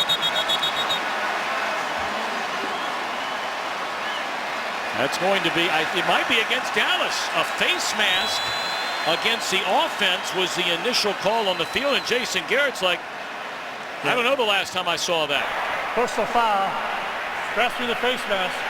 Offense number 85. Yeah. 15-yard penalty from the dead ball spot. I think when we see it First here, down. you're going to see Ogletree. Look at that right there. Right here. When you jerk the face mask up like that, he holds onto it going down. Look at the way the face mask is up in the air. That's going to get called every time. He just is going to come across the field here in behind. It gets cleared out. Nice throw by Kitna. Now he reaches right up, and nope, you move the face mask like that, it deservedly is going to get called. You don't see it on an offensive player very often. That takes away a 33-yard gain.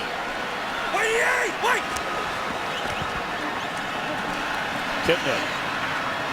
Well, right on target.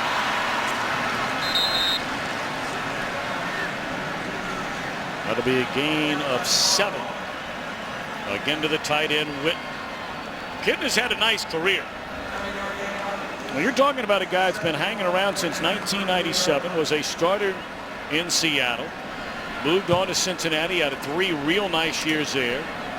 Starter in Detroit for a couple of years. He's thrown for nearly 30,000 career yards. Well, what on a football field has John Kitna not seen? That's a real comfort zone for a coach.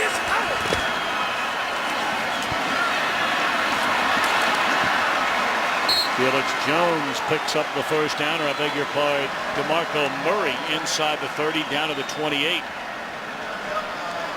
Well, and we talked earlier about how the Cowboys probably need to run more, an undersized 49er defense, and that's not apparent early in the game. That's one of those things where you can wear down a smaller front. Like I told you earlier, Sopoaga is the only one over 300 pounds in that front 7.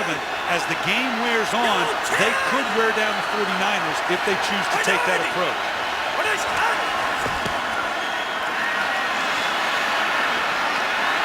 Wow.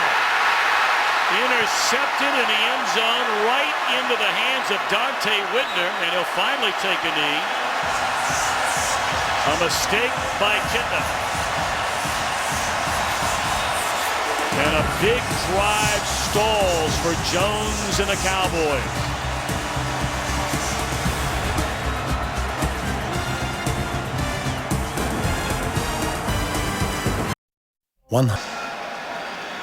Gift-wrapped interception for Dante Whitner.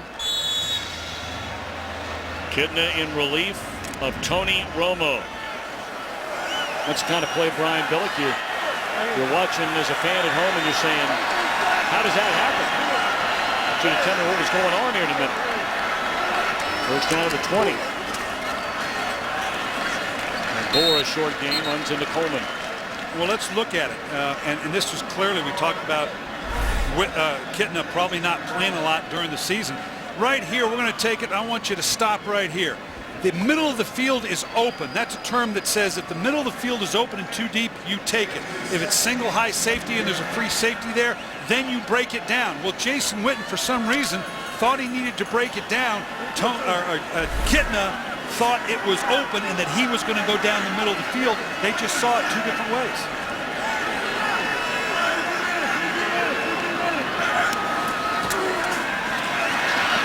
Smith had a wide open receiver, Delaney Walker, and just overthrew it.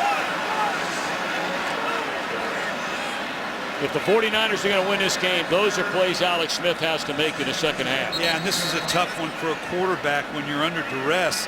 As hard as it is to do, you need to kind of little air out when you let go of the ball because you're so amped up. You know you're about to get run down, and then the ball comes out flat and hard like that. Jim Harbaugh obviously knows in all the years that he played, those are the little things, the footwork, the mechanics of the quarterback that he's got to help him with. Second possession of the second half for the 49ers. They went 3 and out the first time. It's 3rd and 8 this time.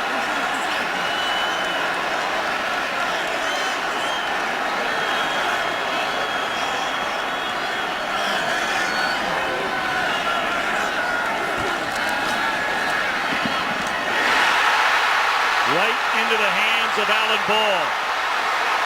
So this time the Cowboys force the issue.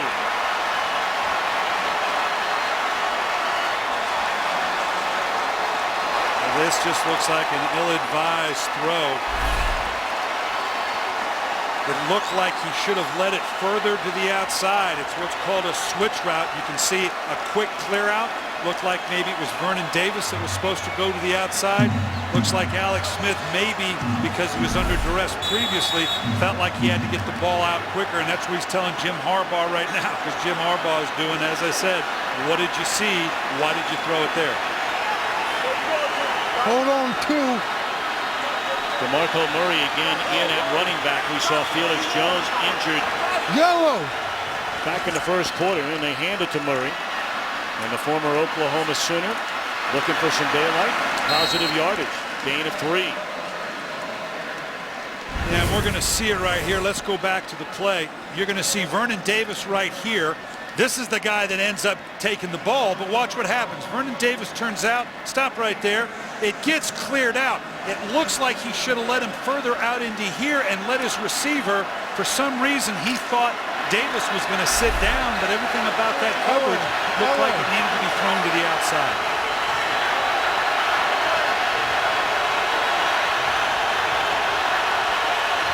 Kidna replacing the injured Romo. Just threw it away.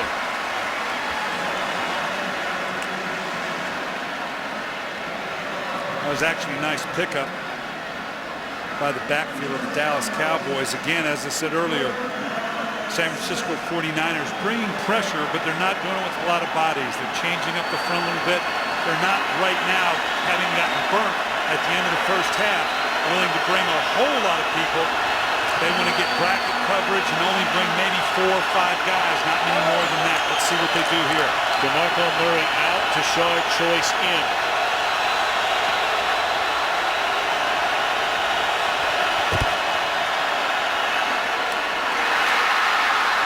First down on the completed pass to Austin to the 7.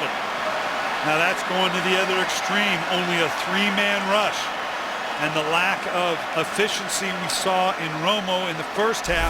John Kitna, the veteran right here, he knows it's only a 3-man rush. He knows he's going to have the time. I'm going to have a bunch of options. If my guys will just sit down in the seams of the zone, I'm going to get a key third down conversion. Austin 4 catches, 74 yards, 53 of those on the touchdown. They need to pound this one in. They need to show that they can pound this ball into the end zone. Choice. Stopped at the line of scrimmage by Bowman. Let's check in again with Laura. Just to update you on Felix Jones, I know a lot of people wondering why he's not out there. It's still that shoulder he's been nursing since early in the first quarter. They're just watching that and kind of keeping him in the rotation, but seeing how that feels for him. All right, Laura, thank you. Jones watches. Choice now watches as Fiametta, the fullback, joins DeMarco Murray in the backfield, 2nd and goal.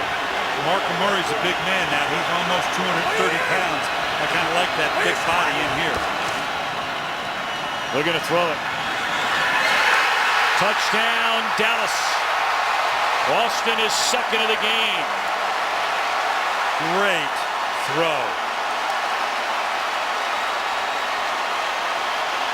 The interception by Ball leading to the touchdown, and Smith and the 49ers a point away from being knotted up. Watch the angle on this. This is the veteran leadership of John Kitna. You can't throw this thing any better. If it's a half a foot higher, it's out of the back of the end zone. If it's half a foot lower, it's intercepted. Kitna's older than I am. That's amazing to be out there doing what he's doing. Come on. I mean, you can't get on the guy that bad for me. He's been around a while. He's not anywhere close to where you are. Well, you're getting ready to become a grandpa for crying out loud. No, well, if he's not my age, then he's a younger brother, not by much. Point after is good. Clearly, the pendulum has swung. The Cowboys have come back from 14 down to tie it in the 3rd.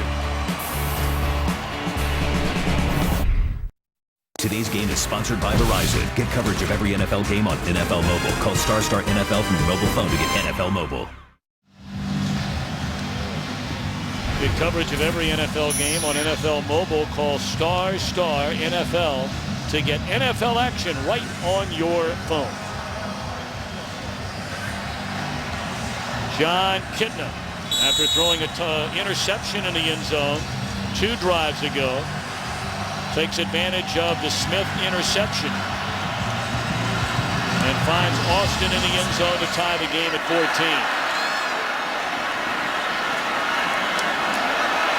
Kendall Hunter, the rookie out of Oklahoma State, and he's across midfield to the 49. We have a ball game.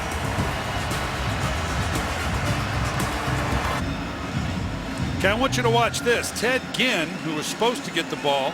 Kendall Hunter's up here. Now watch Ted Ginn. Watch your Buckeye here, Tom. This is pretty Better good. believe it. He's saying, follow me, son.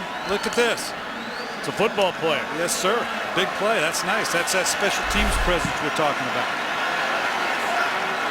14-14 game. 6.5 to go in the third quarter. They're coming after Smith.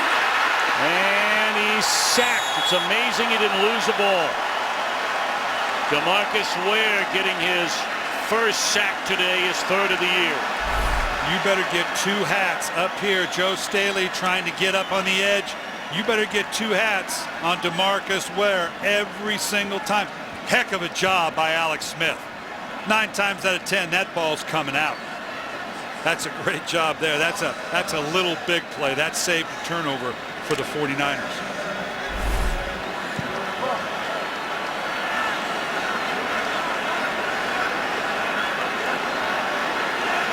All of a sudden, the San Francisco offense, which looked pretty efficient and pretty smooth in the first half, looks a little disjointed.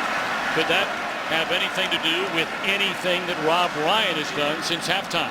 Well, all the movement of the defense, at some point you kind of pull all your tricks out of the bag. We saw the 49ers shifting and moving to calm it down a little bit. They've calmed it down a little bit formationally. They may need to go back to some of that movement to get Rob Ryan. All of a sudden you feel like you've got an overload to one side. Now it's on the other side. They maybe have to go back to a little of that movement to throw off the Dallas defense and Rob Ryan. 3rd and 12.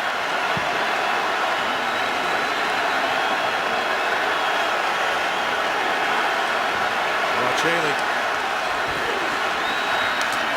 Davis, but covered nicely and tackled in the open field by Lee. And another 3 and out despite great field position on this drive for the 49ers. Now the thing we haven't seen, Tom, and we've talked about it, you know me, this game is about explosive plays. Otherwise you're going to bleed to death slowly. Right now you're not seeing a lot of attempt of down the field throws by the 49ers. They've got to manufacture some of these big plays or they're going to get caught in these 5, 6, 7 play punt, 6, 7 play punt, and I don't know that that bodes well for them.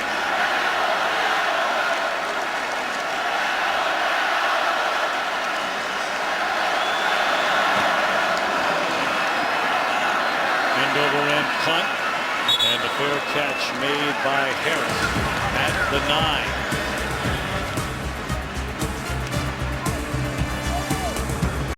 '70s, the '80s, and '90s in this rivalry. Great players, great teams, memorable moments. So many as though they occurred just yesterday. Saw the Dwight Clark, the catch in the back of the end zone on the throw from Joe Montana. That is Dwight. How about that? Epic. Well, since then, it's been a little bit different for these two franchises. The playoffs have eluded the 49ers going all the way back to 2002. Dallas, unbelievably, with one playoff win in the last 14 years. And that's been the challenge for them. When you're the Dallas Cowboys, that's unacceptable. That's an organizational issue, not just the coach, not just who's playing quarterback.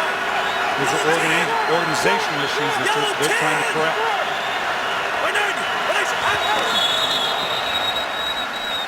Felix Jones is back into the game. False start there on Dallas. It'll back him up. Offense number 75. 5-yard penalty to remain second down. That's Derek Dockery getting his first start as a Cowboy. And this is something the Cowboys have to fight through because you got the new quarterback in, new cadence, quarterback center exchange, some of the little things that you kind of take for granted. You can't let that be the thing that disrupts you now.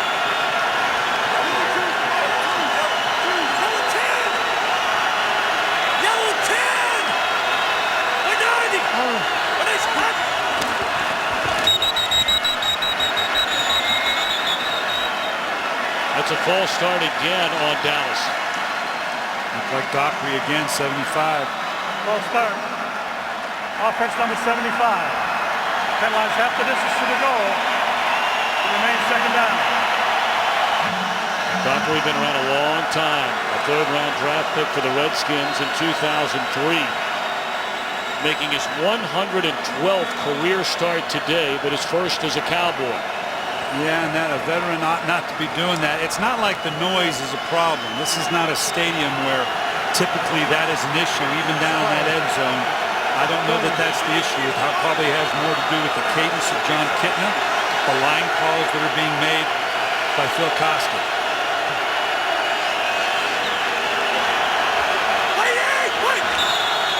Goodness gracious. About a quick count there on a second down and 15. There's no foul on the play. The ball was snapped prior to the ball being ready for play. The veteran move there, trying to catch him off guard. Yeah, it is, and the officials need to be veteran too now. That he needs to get. You can see right here, the officials back here. He's trying to get back out of the way. He's not quite ready, and this is getting his frustration. He says, "Okay, I'm gonna throw it one way or another. Here, you take it."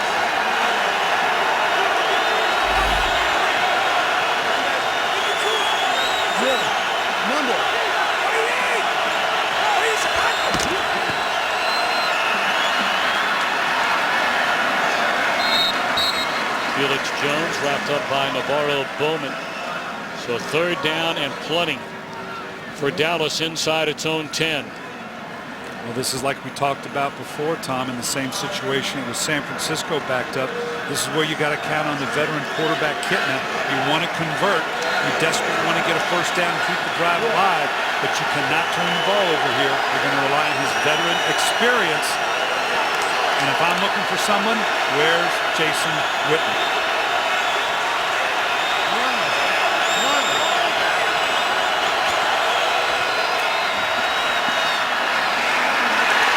He found it.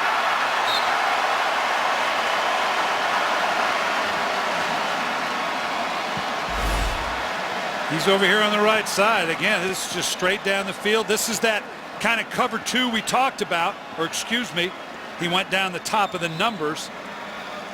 This is a harder throw. This shows you the experience of Kitna to come up with that kind of throw with that kind of timing. And he probably didn't attempt this pass once all week long in practice. Big third down conversion for Dallas. 20-yard gain on the catch by Whitten. His fourth catch of the afternoon. Had it and then lost it.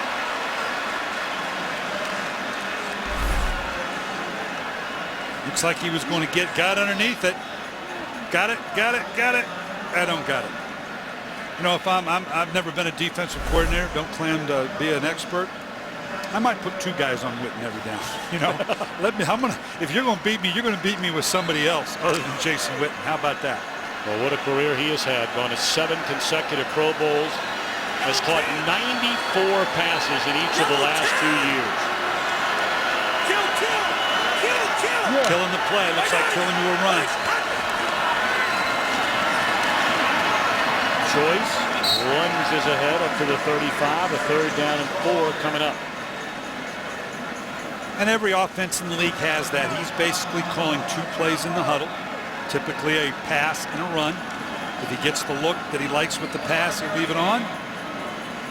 Jason Garrett will tell him if you don't, if you get the right number cut. You can see here Vic Fangio now having to make his calls against a different quarterback than he prepared for during the week. That does disrupt you a little bit. What does this guy do well? What do I need to take away from John Kitna, even though I prepared all week for Tony Romo?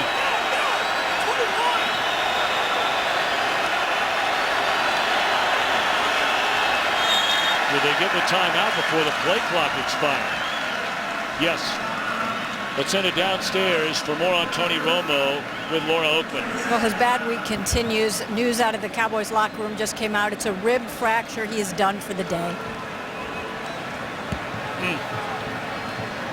Yeah, and I tell you what, there's a lot of things you can do with rib injuries for a lot of positions.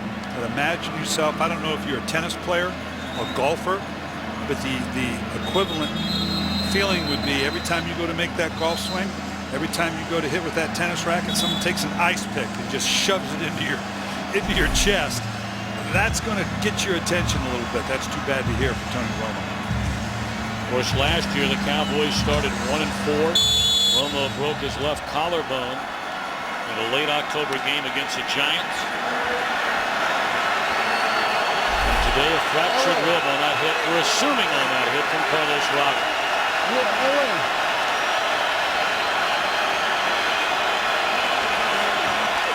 3rd and 5. And it's intercepted on the tip ball by Brock.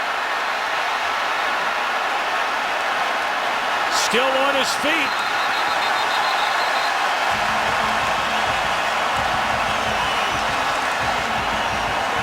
He had his first career interception last week. His second here in as many weeks. I want you to see what the 49er defense did. They okey-doked a little bit. They dropped out and brought the pressure on this side. Now all of a sudden here's pressure. It's not pressure. It's only a 4-man front. He looks up and there's a whole bunch of 49er red jerseys to that side. Nice job by the defense. Of course, the tip up helps. But again, there's an example of you don't have to bring 5 and 6 and 7 people all the time. Just bring the right 4 from the right spot. Kitten has been intercepted twice since taking over for Romo at halftime. He's also thrown a touchdown. But now in a 14-14 game, 42 seconds remain in the third. Smith and the Niners from the Dallas 29. They're throwing wide open. Delaney Walker to the end zone.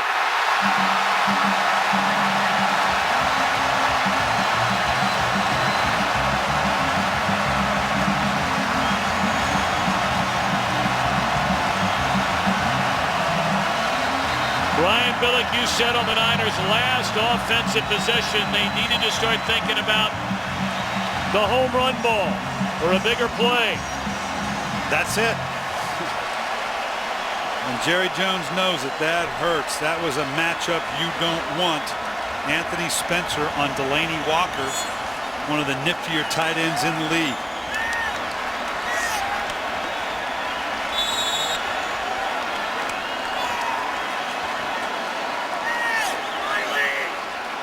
Delaney Walker's an interesting guy. We've seen him even return kicks for being a tight end. They got a great 1-2 punch with Vernon Davis and Walker.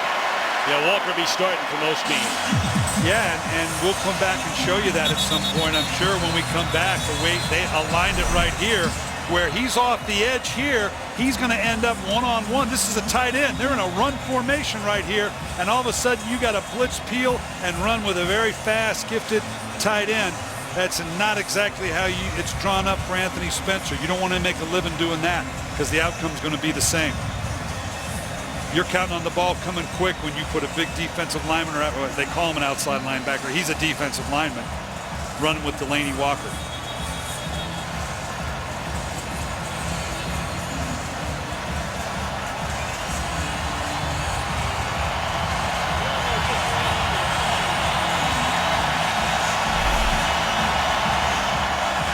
Of course, it all started on that third down, a tip ball that wound up in the arms of Tremaine Brock. And then Smith on the very next play to Walker. And the Niners recaptured a lead. Tony Romo is looking for his helmet on the Dallas sideline. How about this? He's coming into the game, it looks like. Well, I give him credit. They wanted to look at it. The doctors obviously have to clear it. That's a painful injury to throw through. We're going to have to see if he can indeed deal with that pain.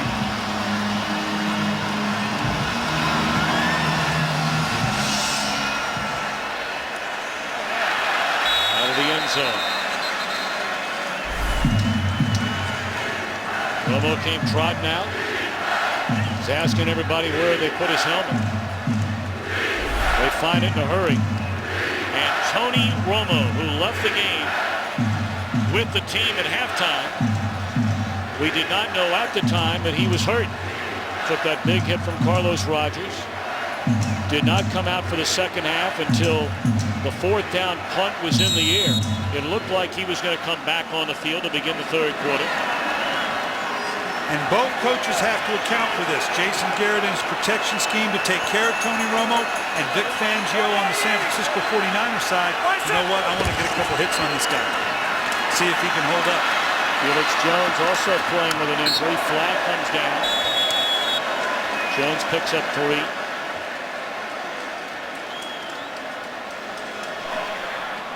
Holding. Offense number 68.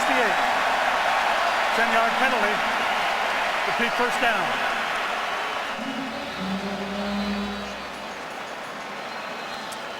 And what I'm talking about here when I'm saying you have to account for Tony Romo's injury in the play calling.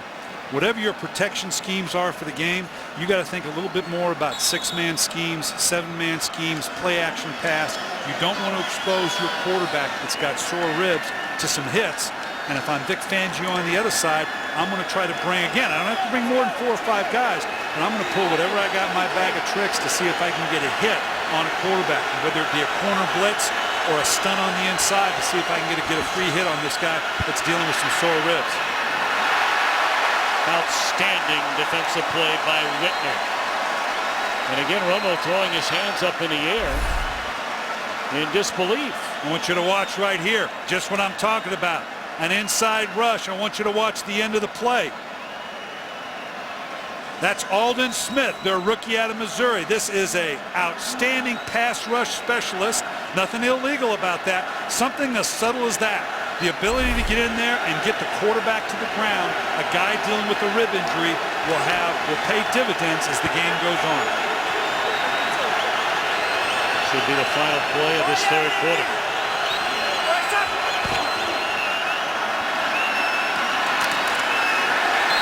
Stepping right into the hole is Willis. And that will be the end of the third. 21-14 49ers. Fox NFL Sunday continues after a break from your local Fox station.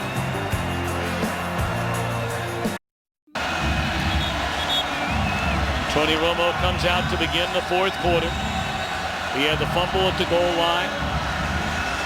And then after a block punt brought the Jets within a score. Game tied late. Romo threw the interception to Revis, which allowed the Jets to win it on a field goal. But Romo's showing a lot of guts here, playing with a broken rib and coming back in from the locker room. 3rd and 18.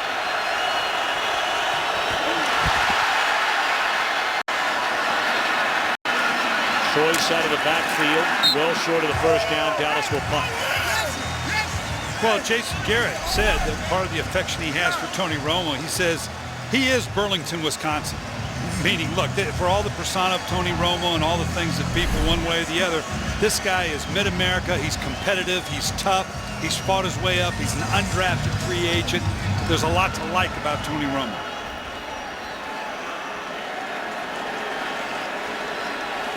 Guinness had another very good day. Not only returning a punt 20 yards, but delivering a big block.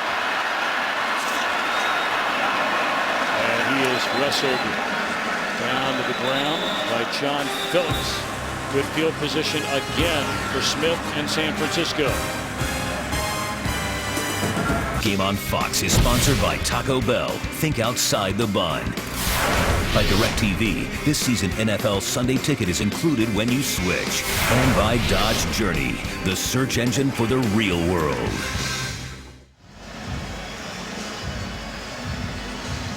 (21-14) San Francisco in front. Nearly an entire quarter to go from Candlestick Park. You talked about Romo, and he's 31 years old now. Grew up in Burlington, Wisconsin. Entered the league as an undrafted rookie free agent. Didn't take a single snap for 3 years. Didn't throw a pass for 3 years. Until that 2006 Monday night in the Meadowlands, he replaced Drew Bledsoe at halftime as a starter and has been there ever since. And ultimately, he's going to be judged on what happens more than likely in the playoffs. He's taken Dallas there 3 times, has a 1-3 record. And in fairness, that's not just Tony Romo. No, but that's how he's going to be judged. You're exactly right. He certainly is trying to get back out there to get his team its first win of the year, returning from a broken rib, or a fractured rib at the very minimum. 2-yard gain for Al Gore. Let's check in with Kurt Menefee. Well, guys, here's something you don't see every day. Not just Phillip Rivers hooking up with Vincent Jackson for a 3-yard score to make it a 14-20 ball game. San Diego edging a little closer, but look at Jackson. He just hands the ball to the official. That's it. No celebration. Hard to believe, Tom and Brian. Almost as hard to believe as calling Frank Gore Al Gore. That's a pretty good run for Al Gore. He got 2 yards on it. That's big Adam Snyder.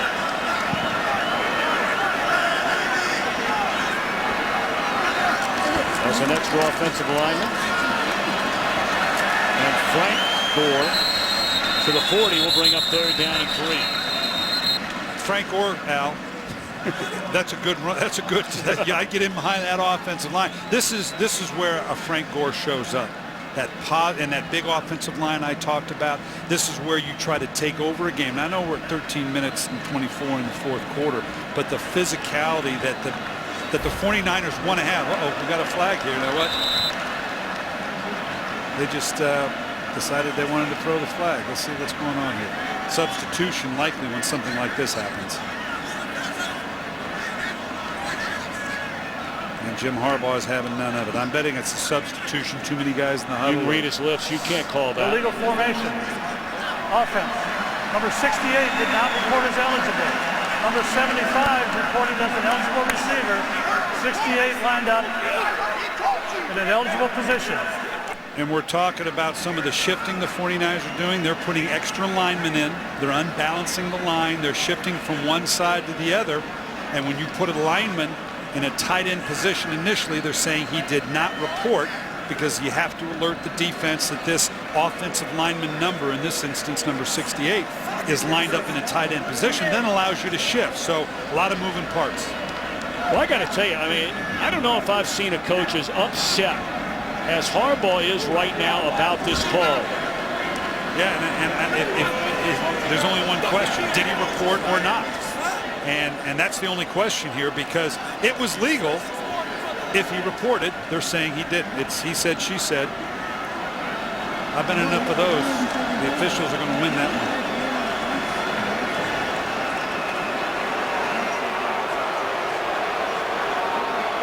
And there's not a lot of explaining that has to go on here. Either the guy reported or he didn't. Jim's not too fiery, is he? After the 5-yard penalty for the illegal formation. Repeat 2nd down. Now move on. That's the tough thing right now, particularly when you're part of the play calling sequence, your head coach. Your guys got to see you fight for him. That's good. But when you're part of the play calling sequence now you got to change gears and move on. And he knows that. That's really been the motto of both Harbaugh and Garrett to their quarterbacks. You got to move on. And you saw that with Alex Smith going, okay, give me the play. Come on, give it to me. And Jim Harbaugh is an excellent head coach, and you got to get control of your emotions. You got to show your players that you care. And when you're part of the play calling sequence, you got to bring it back in real quick. Spencer wrapping up Frank Gore right at midfield. Loss of a yard. Harbaugh well aware this is a critical, maybe not critical, but a very important drive here for San Francisco. You find a way to put points on the board, and all of a sudden you turn it into a 2-possession game. Now, granted, you've got 12 and a half minutes left, but a big difference between a 1 and a 2-possession game. It's as important to know that you can play from behind as it is to show that you can play with a lead. And that's part of what this is about right now, in a tight game.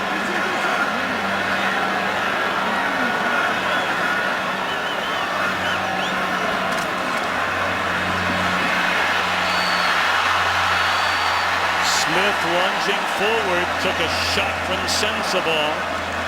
and looks to be a yard short. If that is the case, Brian, do you think about going for it? Interesting call. You got to think about it. You're outside. You're outside. They just blanket the coverage. Nothing there. You got to think about it because you're outside field goal range. I don't know that a punt does you any good. We might try to draw them off sides. You see that typically here. Get up, shift, move, get a false count going. See if you can get him to jump offside, but you're outside of field goal range here, I believe. No, I guess not. They're going to take a shot. Akers' career long is 57 yards. This would be from 55 out. Wow.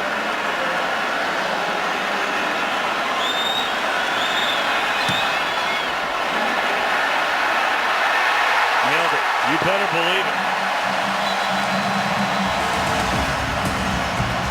Got a penalty. Wow, this is going to be huge. Do you take the points off the board? Tom, you just talked about point differential. This is the classic. You never take points off the board. If this is against Dallas, you keep the drive alive. Number 51 defense. Wow. Using your teammates to gain height in an attempt to block the field goal attempt. 15-yard penalty. First down. You've got your 2-score differential.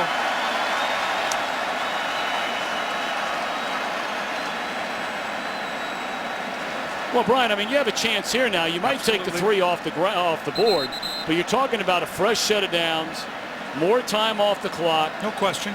Got the ball down at the Dallas after the penalty, what, 34-yard line? No question. 37. San Francisco has elected the option.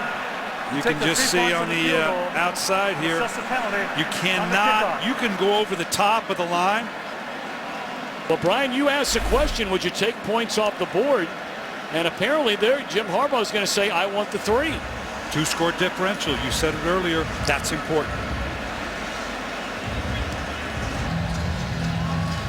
Jim Harbaugh making the decision after the 55-yard field goal by Akers. They'll assess the penalty on the kickoff and keep it a 2-possession game, just as you said, Coach Bill. Well, the key was, and you said it earlier, Tom, it's get it to that 2-possession game. You said it earlier in the drive. That's the challenge for the 49ers. Well, they've got that.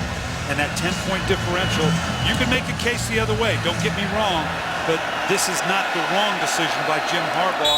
We'll see at the end of the game whether it was right or not. Romo and the Cowboys, long way to go, down 10.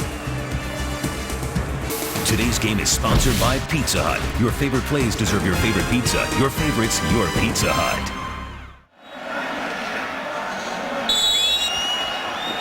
Well, Jason Garrett's Cowboys trailing 24-14, and their starting center Phil Costa out with a knee injury. Kevin Kowalski, who made his NFL debut last week on special teams, was in there at center for the first time. And Ray McDonald drops Romo back at the 14. This is just a power rush by a big man, Ray McDonald. This is manna from heaven for a defensive coordinator when you can get an inside pass rush like that. And Ray McDonald is showing that he did last week. That inside pass rush, it's the thing the quarterback hates most. Pressure right down the middle, and you didn't even have to blitz to do it.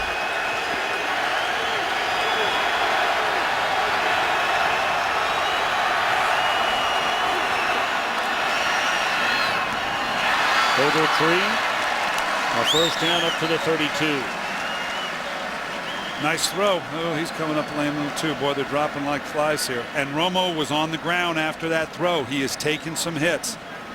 This 49er defense, even though they're not getting home to disrupt the play, it's going to affect them. I want you to watch this late. Clean hit. They run a stun inside. Good throw.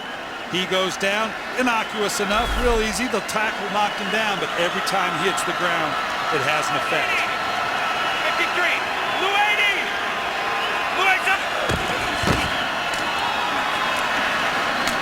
Felix Jones, who was injured very early in this game, carries up to the 36. Still a long way to go, just under 10 minutes. And I want to go back to the point we're making, Tom. Jim Harbaugh has a philosophy here. You talked about it. He's from the Midwest, from Michigan, hard-nosed. They want to run the ball. Yeah, they want to be explosive, win a lot of games, but they want a certain personality. He is managing that type of game. That's why he didn't take the 3 points off the board. If you're going to win with this type of personality, hard defense, run the ball, tight game, you got to know how to manage a tight game. That's managing a tight game, right or wrong.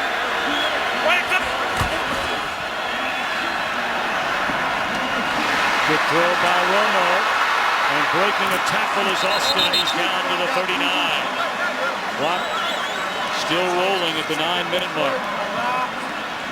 And this is part about what Romo talked about in the heat of the battle. You know, John Wooden used to say, play quick, but don't hurry. Romo talked about that. I'm hurrying myself. I know better. In a critical situation, and this is critical, calming your fundamentals down. That's what he's doing right now. He's calming his fundamentals down.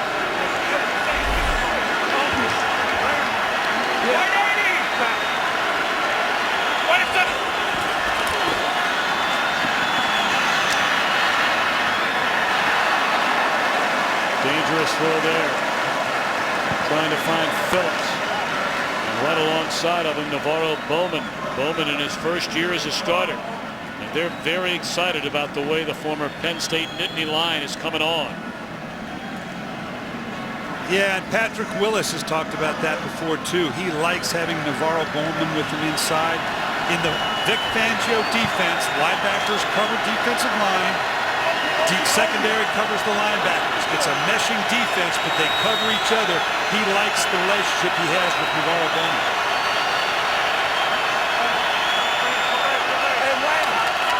Over. They just do get it off. 49ers will allow those throws. That's a gain of about 4, but it continues to chew up clock. Now, this is an area where Jason Garrett, as the head coach and play caller, has got to tell himself. The head coach is telling the play caller, look, this may be 4-down territory. We're at that point of the game. We got 8 minutes. Right? We may get into field goal range on the outer edge, but you need to know that on your 3rd down call if you're going to go for it on 4th down. Don't run a 3rd down play and then say, okay, now you can go it on 4th. It is a 2-play sequence when you think in those terms.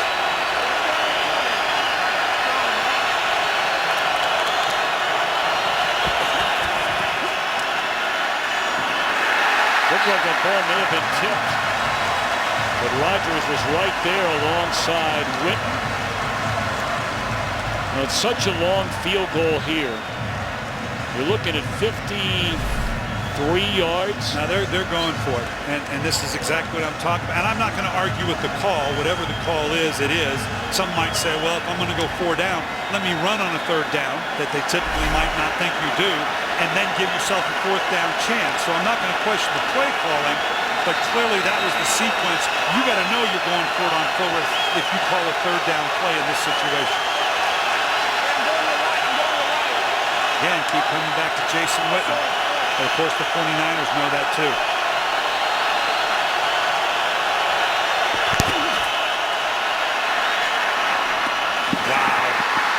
Wow, and Romo got hit again just as he let go of the ball. Doug Free pulls Romo off the deck. Literally had to pick him up off the ground. And it's good protection. You're going to see it's a good pocket, but watch on the backside up here. It's closing, it's closing, it's closing. And boom, he gets a late hit. Boy, those ribs have got to hurt, but that is a heck of a throw. And this is, look at the size differential. This is not legal. That's not fair. They ought to outlaw that.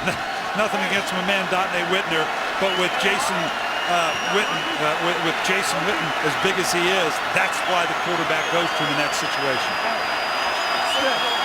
You're good. Under. Over. What a throw! Gosh. And a touchdown from Miles Austin.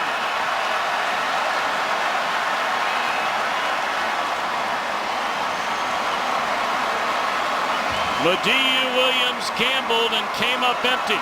But what a throw by Romo after getting picked up by his teammate. And that's the kind of throw that if the safety had gotten there, would be saying, what's with Romo? He's forcing the ball in. What's the problem? Never up, never in, right? Isn't that what the golfers say? That's it. You got to forget it. You move on. You make the throw, and you come up with a touchdown. Kudos to the young man. Huge receiving day for both Austin and Witt. Austin 7 catches, 129 yards. That is his 3rd touchdown, and they're looking at this play. Previous play is being reviewed. You know, to build on that point, Tom,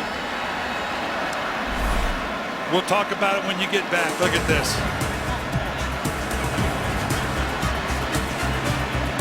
Oh, I think he's in. I don't think the knee hit. We'll see when we come back.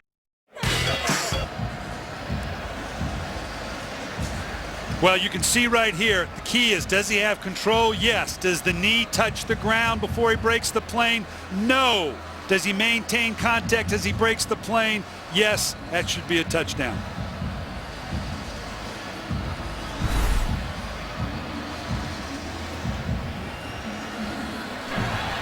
After review, the ruling on the field is confirmed. It is a touchdown. The verbiage, of course, confirmed, meaning they saw the same thing. The call was confirmed because all the elements are there. The catch. You know how strong you have to be to do this? Man. You know, you look at that move right there. That's for any of the guys out there that have ever, you know, maybe with their wives, you go try a yoga class, right? Yeah. And then you all of a sudden look around the room and women are holding their bodies up with one arm and you're going, I better get out of here. That's not. Yeah. I made the mistake of once. It won't happen again. What a play by Austin. I want to go back. I know I may belabor it here a little bit, but, you know, Tony Romo's had a tough week. And I will tell you this, even as a coach, let alone as a fan, you can take a throw of any quarterback in a critical situation. We're going to see again just an unbelievable throw. That is, if you were to freeze this frame as the ball came out of his hand, there'd be any number of times that you'd say, what are you doing? You can't throw that. The safety's there. This is going to be a mistake. And then you make that kind of a play. And that's what the big league guys do. If you last long enough, you do so by making more of those plays than we saw last week against the New York Jets. So far, Tony Romo's career has been that. Doesn't mean you're not vulnerable. Doesn't mean it's not going to cost you a game. But the great quarterbacks will tell you, if you only throw it, if I only throw it where you tell me to throw it, I only throw it based on what the offense says, we're never going to be any good. But Tony Romo wants to be good.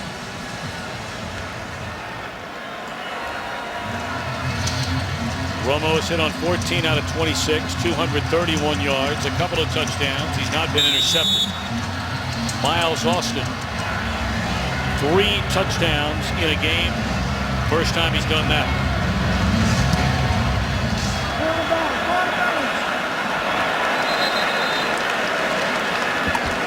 So now the pendulum swings to Alex Smith.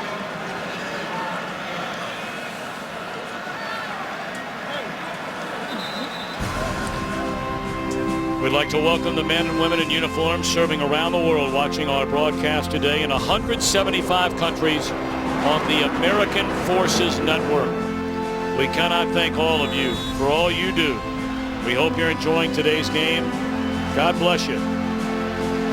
And thanks for everything you do preserving the greatest country in the world, bar none.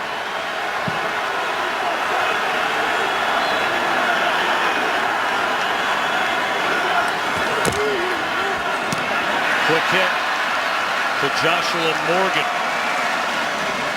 That'll be a gain of 13 on first down.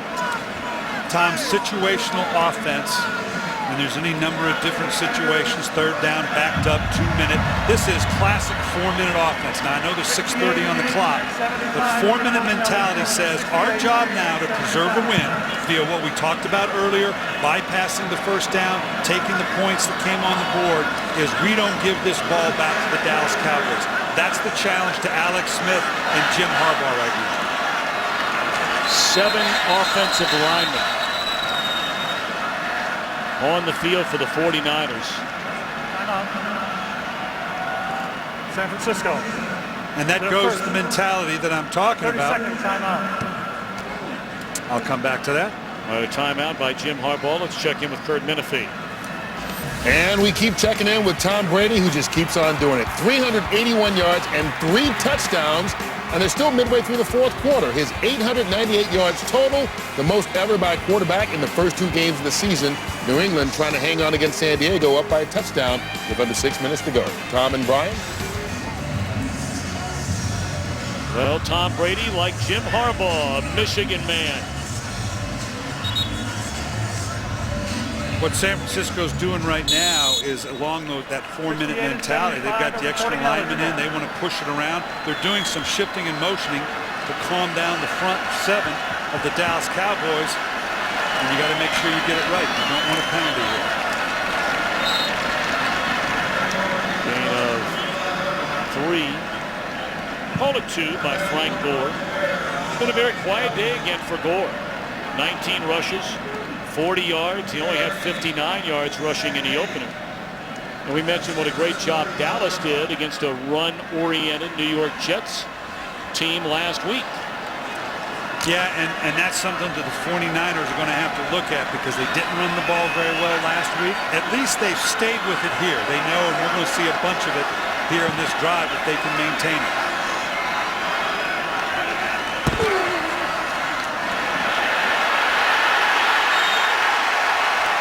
Marcus Ware, his 2nd sack of the game. You're not getting out of the grasp of this guy. He's going to come off the edge, at least in a predictable position right here off this edge. The play fake. This is tough on a quarterback. You play fake, come out naked, and now an unblocked DeMarcus Ware. You're not getting out of those mitts right there, I can promise you.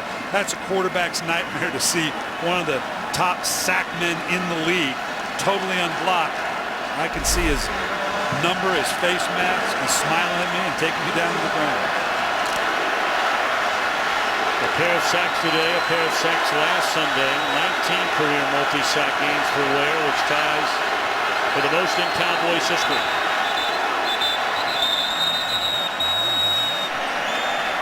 Delay game. Offense. 5-yard penalty. Well, the heat being turned up a little bit here, and the 49ers not handling it well right now.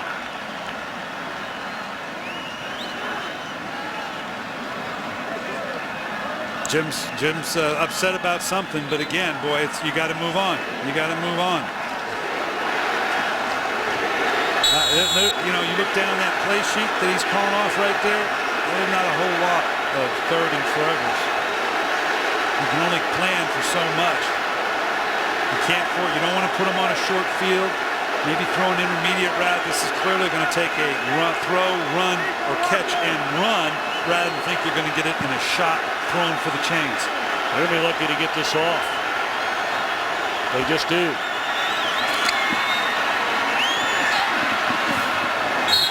Smith slides up to the 27.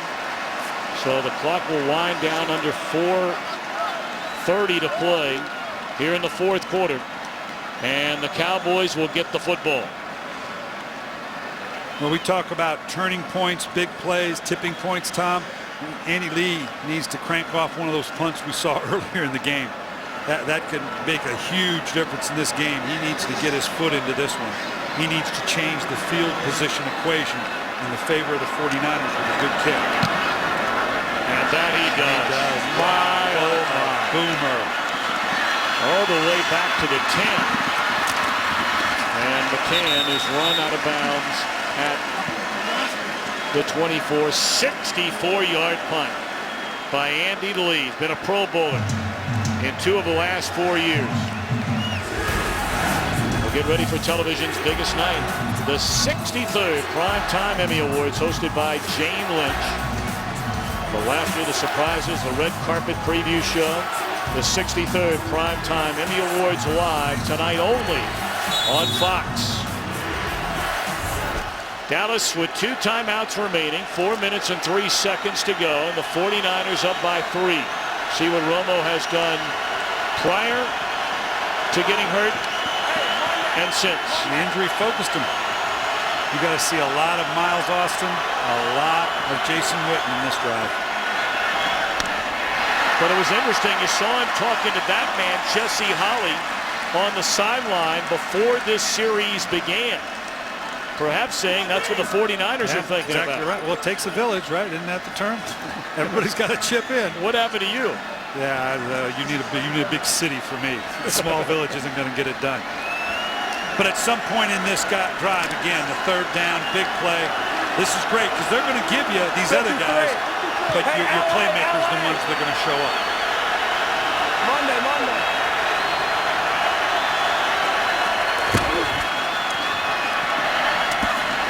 Back-to-back catches made by Jesse Holley. Played in 12 games last year as a rookie free agent out of North Carolina.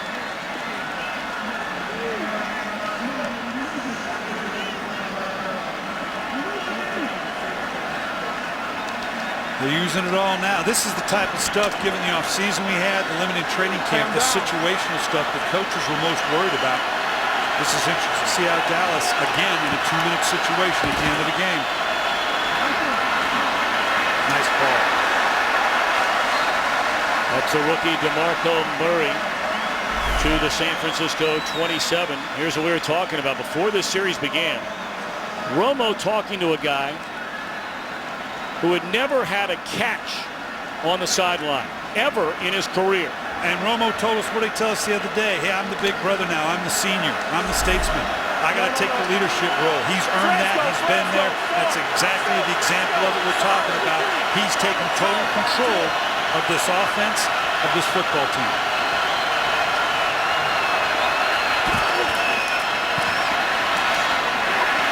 Back down at the line of scrimmage, second down. So here we are for a second straight week as you get a look at the deflection made by, it looks like Ray McDonald got that big paw on him. That's that inside presence we talked about. A little stunt. Nice move by McDonald. But you know, as we're approaching this 2-minute warning, you can't help but turn back the clock to a week ago. Romo, the 2 turnovers, and now with fractured rib, he's trying to lead his team to a victory late.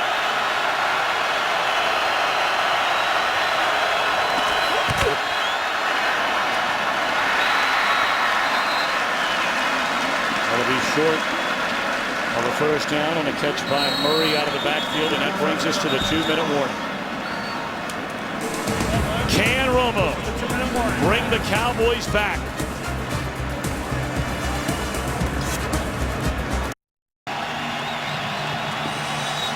Two minutes to play at Candlestick Park. The quarter began with Dallas trailing by 10. Missed a 21-yard field goal, their opening possession. And 3 points the difference right now.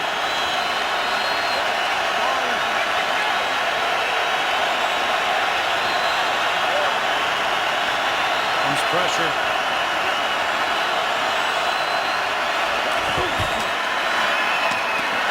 Great grab. Austin very close to a first down. It looks like he has enough. He does. Now the question becomes for the Mr. Young Dan Bailey, who has already missed a field goal at, PAT depth. Where do I have to go to feel good to try the field goal here? I mean, I'm going for touchdown. I'm going for the win, but I got to also think about taking this thing to overtime. How far down do I have to get? They're bringing a blitz again. And again, Romo gets it away, and again he connects with Austin. Gain of 8. Of course, with the Cowboys leading by 7, chance to really put it on ice. Romo fumbled down at the 1. A blocked punt returned by Isaiah Trufant to tie it. Romo throws the interception, which led to the field goal that gave the Jets the win. And there's a lot of elements to that, Tom. Yeah, there was the interception, but there was the blocked punt. There was the big play to Plexico Burris down the field. There's a lot of elements to that get dumped on Tony Romo.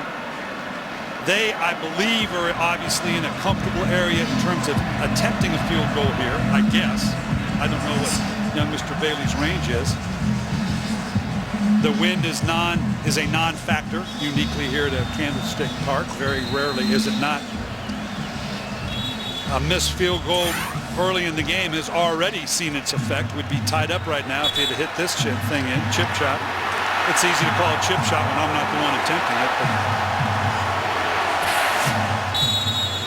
But let's see if this big physical offensive line of the Dallas Cowboys has sufficiently worn down the smaller 49er defense to see if they can run the ball here for a first down. Well, if you're wondering, Bailey's long in college at Oklahoma State was 52. Miles Austin in the backfield. No. You know, Brian, I mean, is the ball loose is a question. Wow. Brian, I mean, if they have the football, I got to ask you. You know, you've played the entire game and you haven't asked a wide receiver to carry the ball. That clearly is a fumble. And Dallas covers it up. But, I mean, well, nonetheless, here's fourth down. They got to go. They're going to go for it. Feel they're outside the range. Clock's running. They have a timeout. And they're going to use it. They're going to take it down. I don't know that you want to take it down too far here. Why would you not? Well, they're going to run down to 3. This would be a 47-yard field goal try. Which is obviously what they're attempting. Looked like they were going to line up to run a play. I'm questioning, well, why wouldn't you call the timeout earlier if you're going to go up for fourth down and give myself some more time? But clearly the plan is here. They're going to go for the field goal and go for the tie. So now taking it down inside of 2 seconds is the right thing to do. Well, for young Mr. Bailey, we told you he hit his first field goal try in his NFL debut last week against the Jets from 34 yards out. On the opening possession today, he missed a 21-yard field goal try. Is long in college, for what it's worth, 52 yards. Yeah, that wasn't on an NFL film, on an NFL field. For the San Francisco 49ers breathing down your neck. Let's see, young man. Out of the hold of McBride. Officially 48 yards to tie it.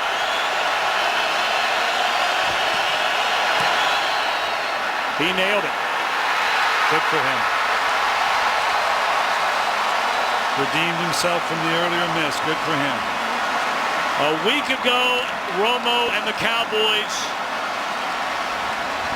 let one get away in the fourth quarter. Today they rally from 10 back to tie it on the final play in regulation. Well, we talked about a tipping point for a team, for a game, for a player, for a season. These are the type of little plays right here that you love the drama of the game. A young man that has struggled during the day has put his team in a position where they're down by 3 with 2 seconds left. You come in, what do we say? Move on to the next play. You got to shut it out, step up there. Jason Garrett, Tony Romo know what this is all about. Let's live to fight another day. We're in overtime.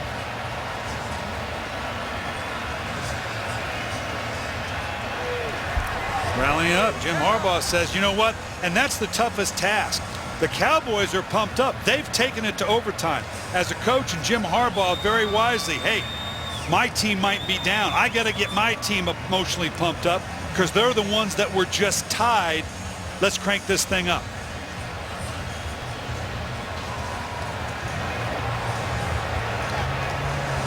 Overtime rules.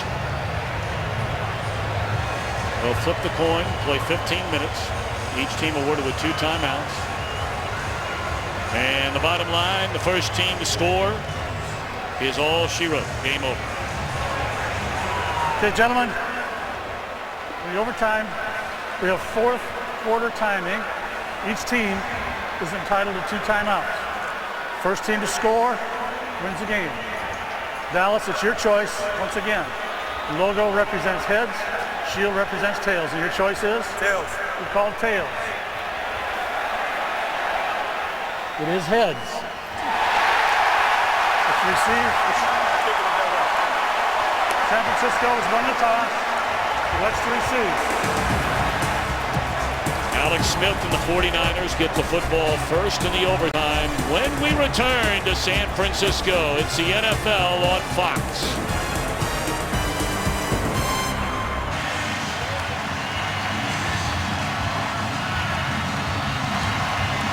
Set to begin the overtime, and Ted Ginn Jr. waiting. Last week after Seattle had pulled within 2 points, a kickoff return for a touchdown. 59 seconds later, returned a punt for a touchdown. 49ers get the ball to begin this overtime, and no return attempt for Ted Ginn Jr. That one hammered by David Beeler. And again, to bring you up to speed, because in the postseason the rules were a little bit different. Yeah, you're going to get both teams are going to get a chance for the most part. I'd like to see them doing it in the regular season, so it doesn't show up for the first time in the postseason. But that's not the case here. It's sudden death, or sudden victory, as they say. It's interesting to note the team winning the coin toss has lost more than they have won. Does that surprise you at all? A little bit, because it was the numbers that was the other way that indicated we needed to give both teams at least one possession that led to the rule change, at least in the playoffs. Earlier in the game, David Akers hit from 55 yards. Will he get a chance to send the Niners home winners?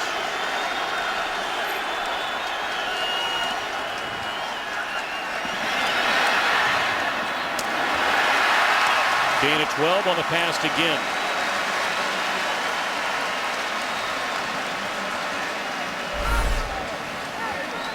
Well, again, they're not dialing off the blitzes, pressures, I should say.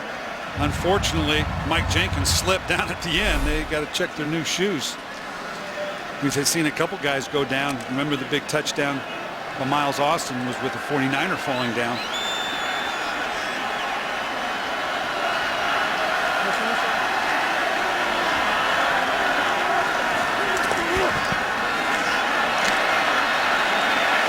Running through a tackle of Brooking, who was able to finally drag him down, but a gain of close to 8.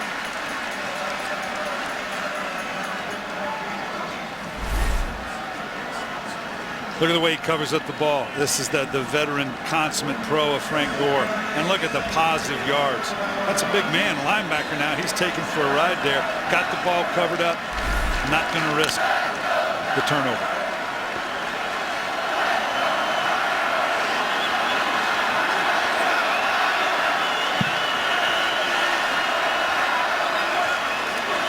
Called a gain of 7 on 2nd and 3. A huge sack for Jay Ratliff.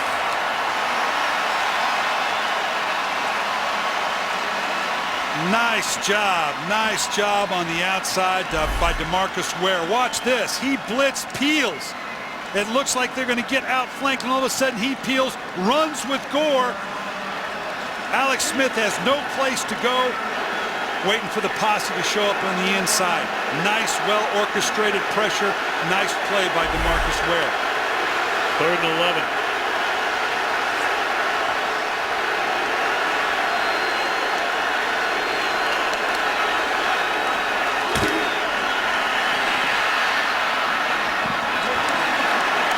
That is a catch, but it's 1 yard short of a first down. Maybe a yard and a half. Overtime change, you're thinking it all here, Brian Billick? Boy, this field, 1 yard. Gosh, no, I think I got to punt it. I got to have faith in my defense. I know they've been gashed a couple times here. You got to make the decision. You got to make it quick. What are you doing? Yep, they're going to punt it. And that's the smart thing to do. You want to go for it. You want to send the message. You want to believe in your guys. But this is the smart thing to do. Rookie Dwayne Harris will wait on the punt from Andy Lee.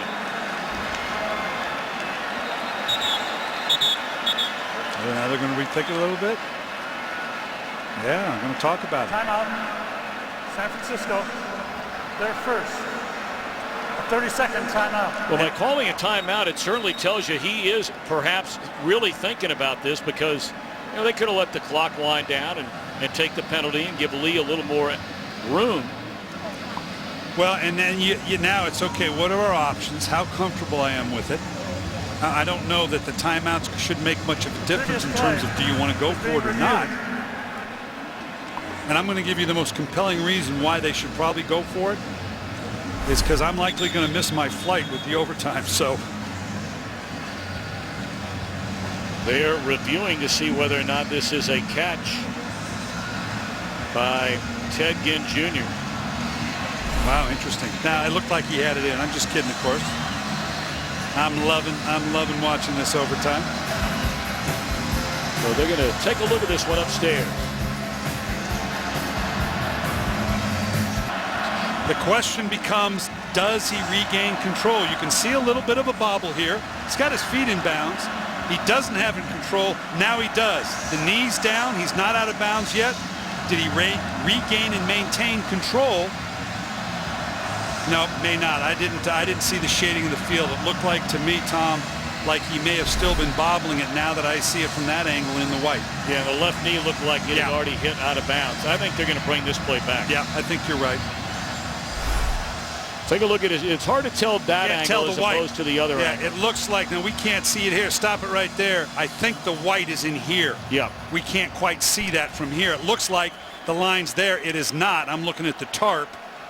Now you can see it here. Now that we've seen he was, he has his feet, but that ball's still juggling around. He now has control, but the knee's already down.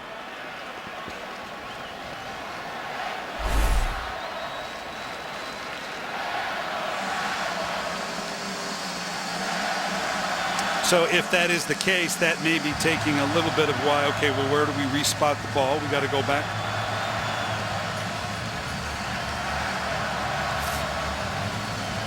This is huge now because obviously if they bring this back, although Andy Lee has shown the ability to punt this thing as far as he has to. Well, this is taking an extraordinary amount of time. Ron Winter still under the hood. As I said, now he's coming out. They may have wanted to also determine, okay, where do we take this thing back to? They got to get that right. They got to get 31-yard line is where it would be spotted. After review, the receiver did not maintain control of the ball throughout the process of completing the catch. Therefore, it's an incomplete pass. It'll be fourth down to the 31-yard line. Please reset the game clock to 13:11. Thank you. Well, it's nice to see Ron Winter has kept his manners in check. Even as we've rolled around into overtime, Dallas will get the football for the first time in this overtime.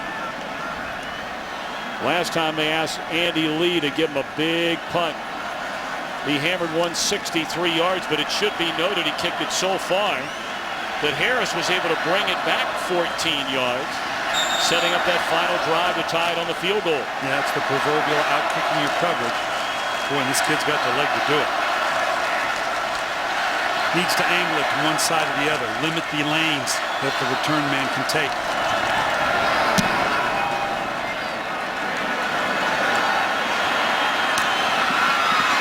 Harris. Pretty nifty return again for the rookie out of East Carolina.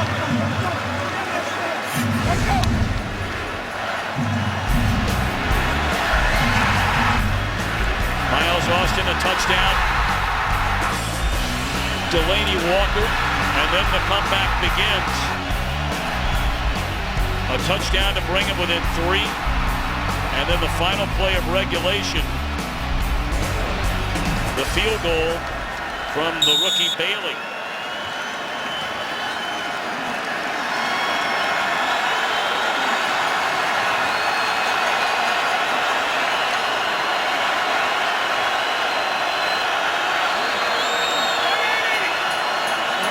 Stay with the run here. Nope. We're going to go for the big hit down the middle. Oh, my goodness. Jesse Harley is tackled inside the 5 all the way down to the 1.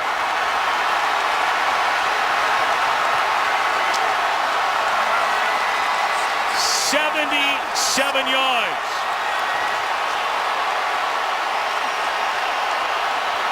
Wow. Looks like a front that you're going to go ahead and run the ball. Play fake. The safety came screaming up because it looked like run to him too. And Holly gets in behind him. Great call. Great throw. Big play for the Dallas Cowboys. Now you just take a knee to set up where you want to kick the field goal.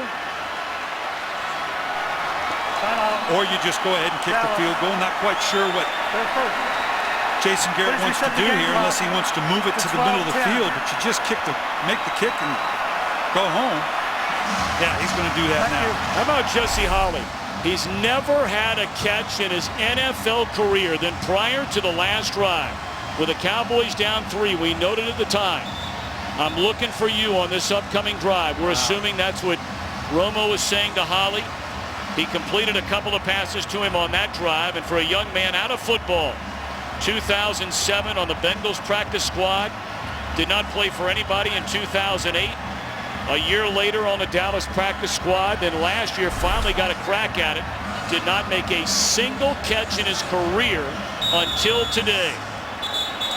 And now Romo, 1 week after hearing about nothing else except for the fourth quarter collapse, comes off the bench after being injured in the first half, playing with a fractured rib, we understand, at the very minimum. Is a Dan Bailey 19-yard field goal away from giving Dallas the win.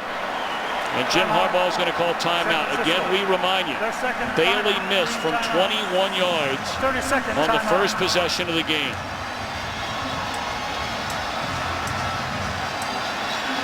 And this is obviously the thing to do. How about that for Holley and Romo?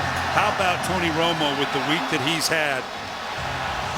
Coming back with and doing it with a young man that has been inconsequential to a large degree up to this point. You got your playmaker, Des Bryant, not with you.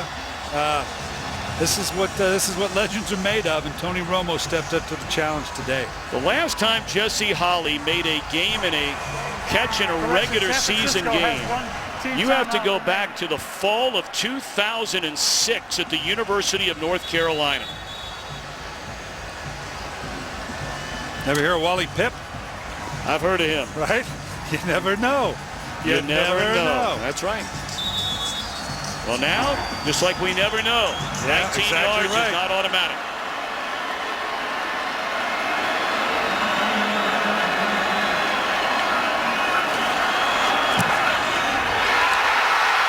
Dallas rallies from 10 back in the fourth quarter.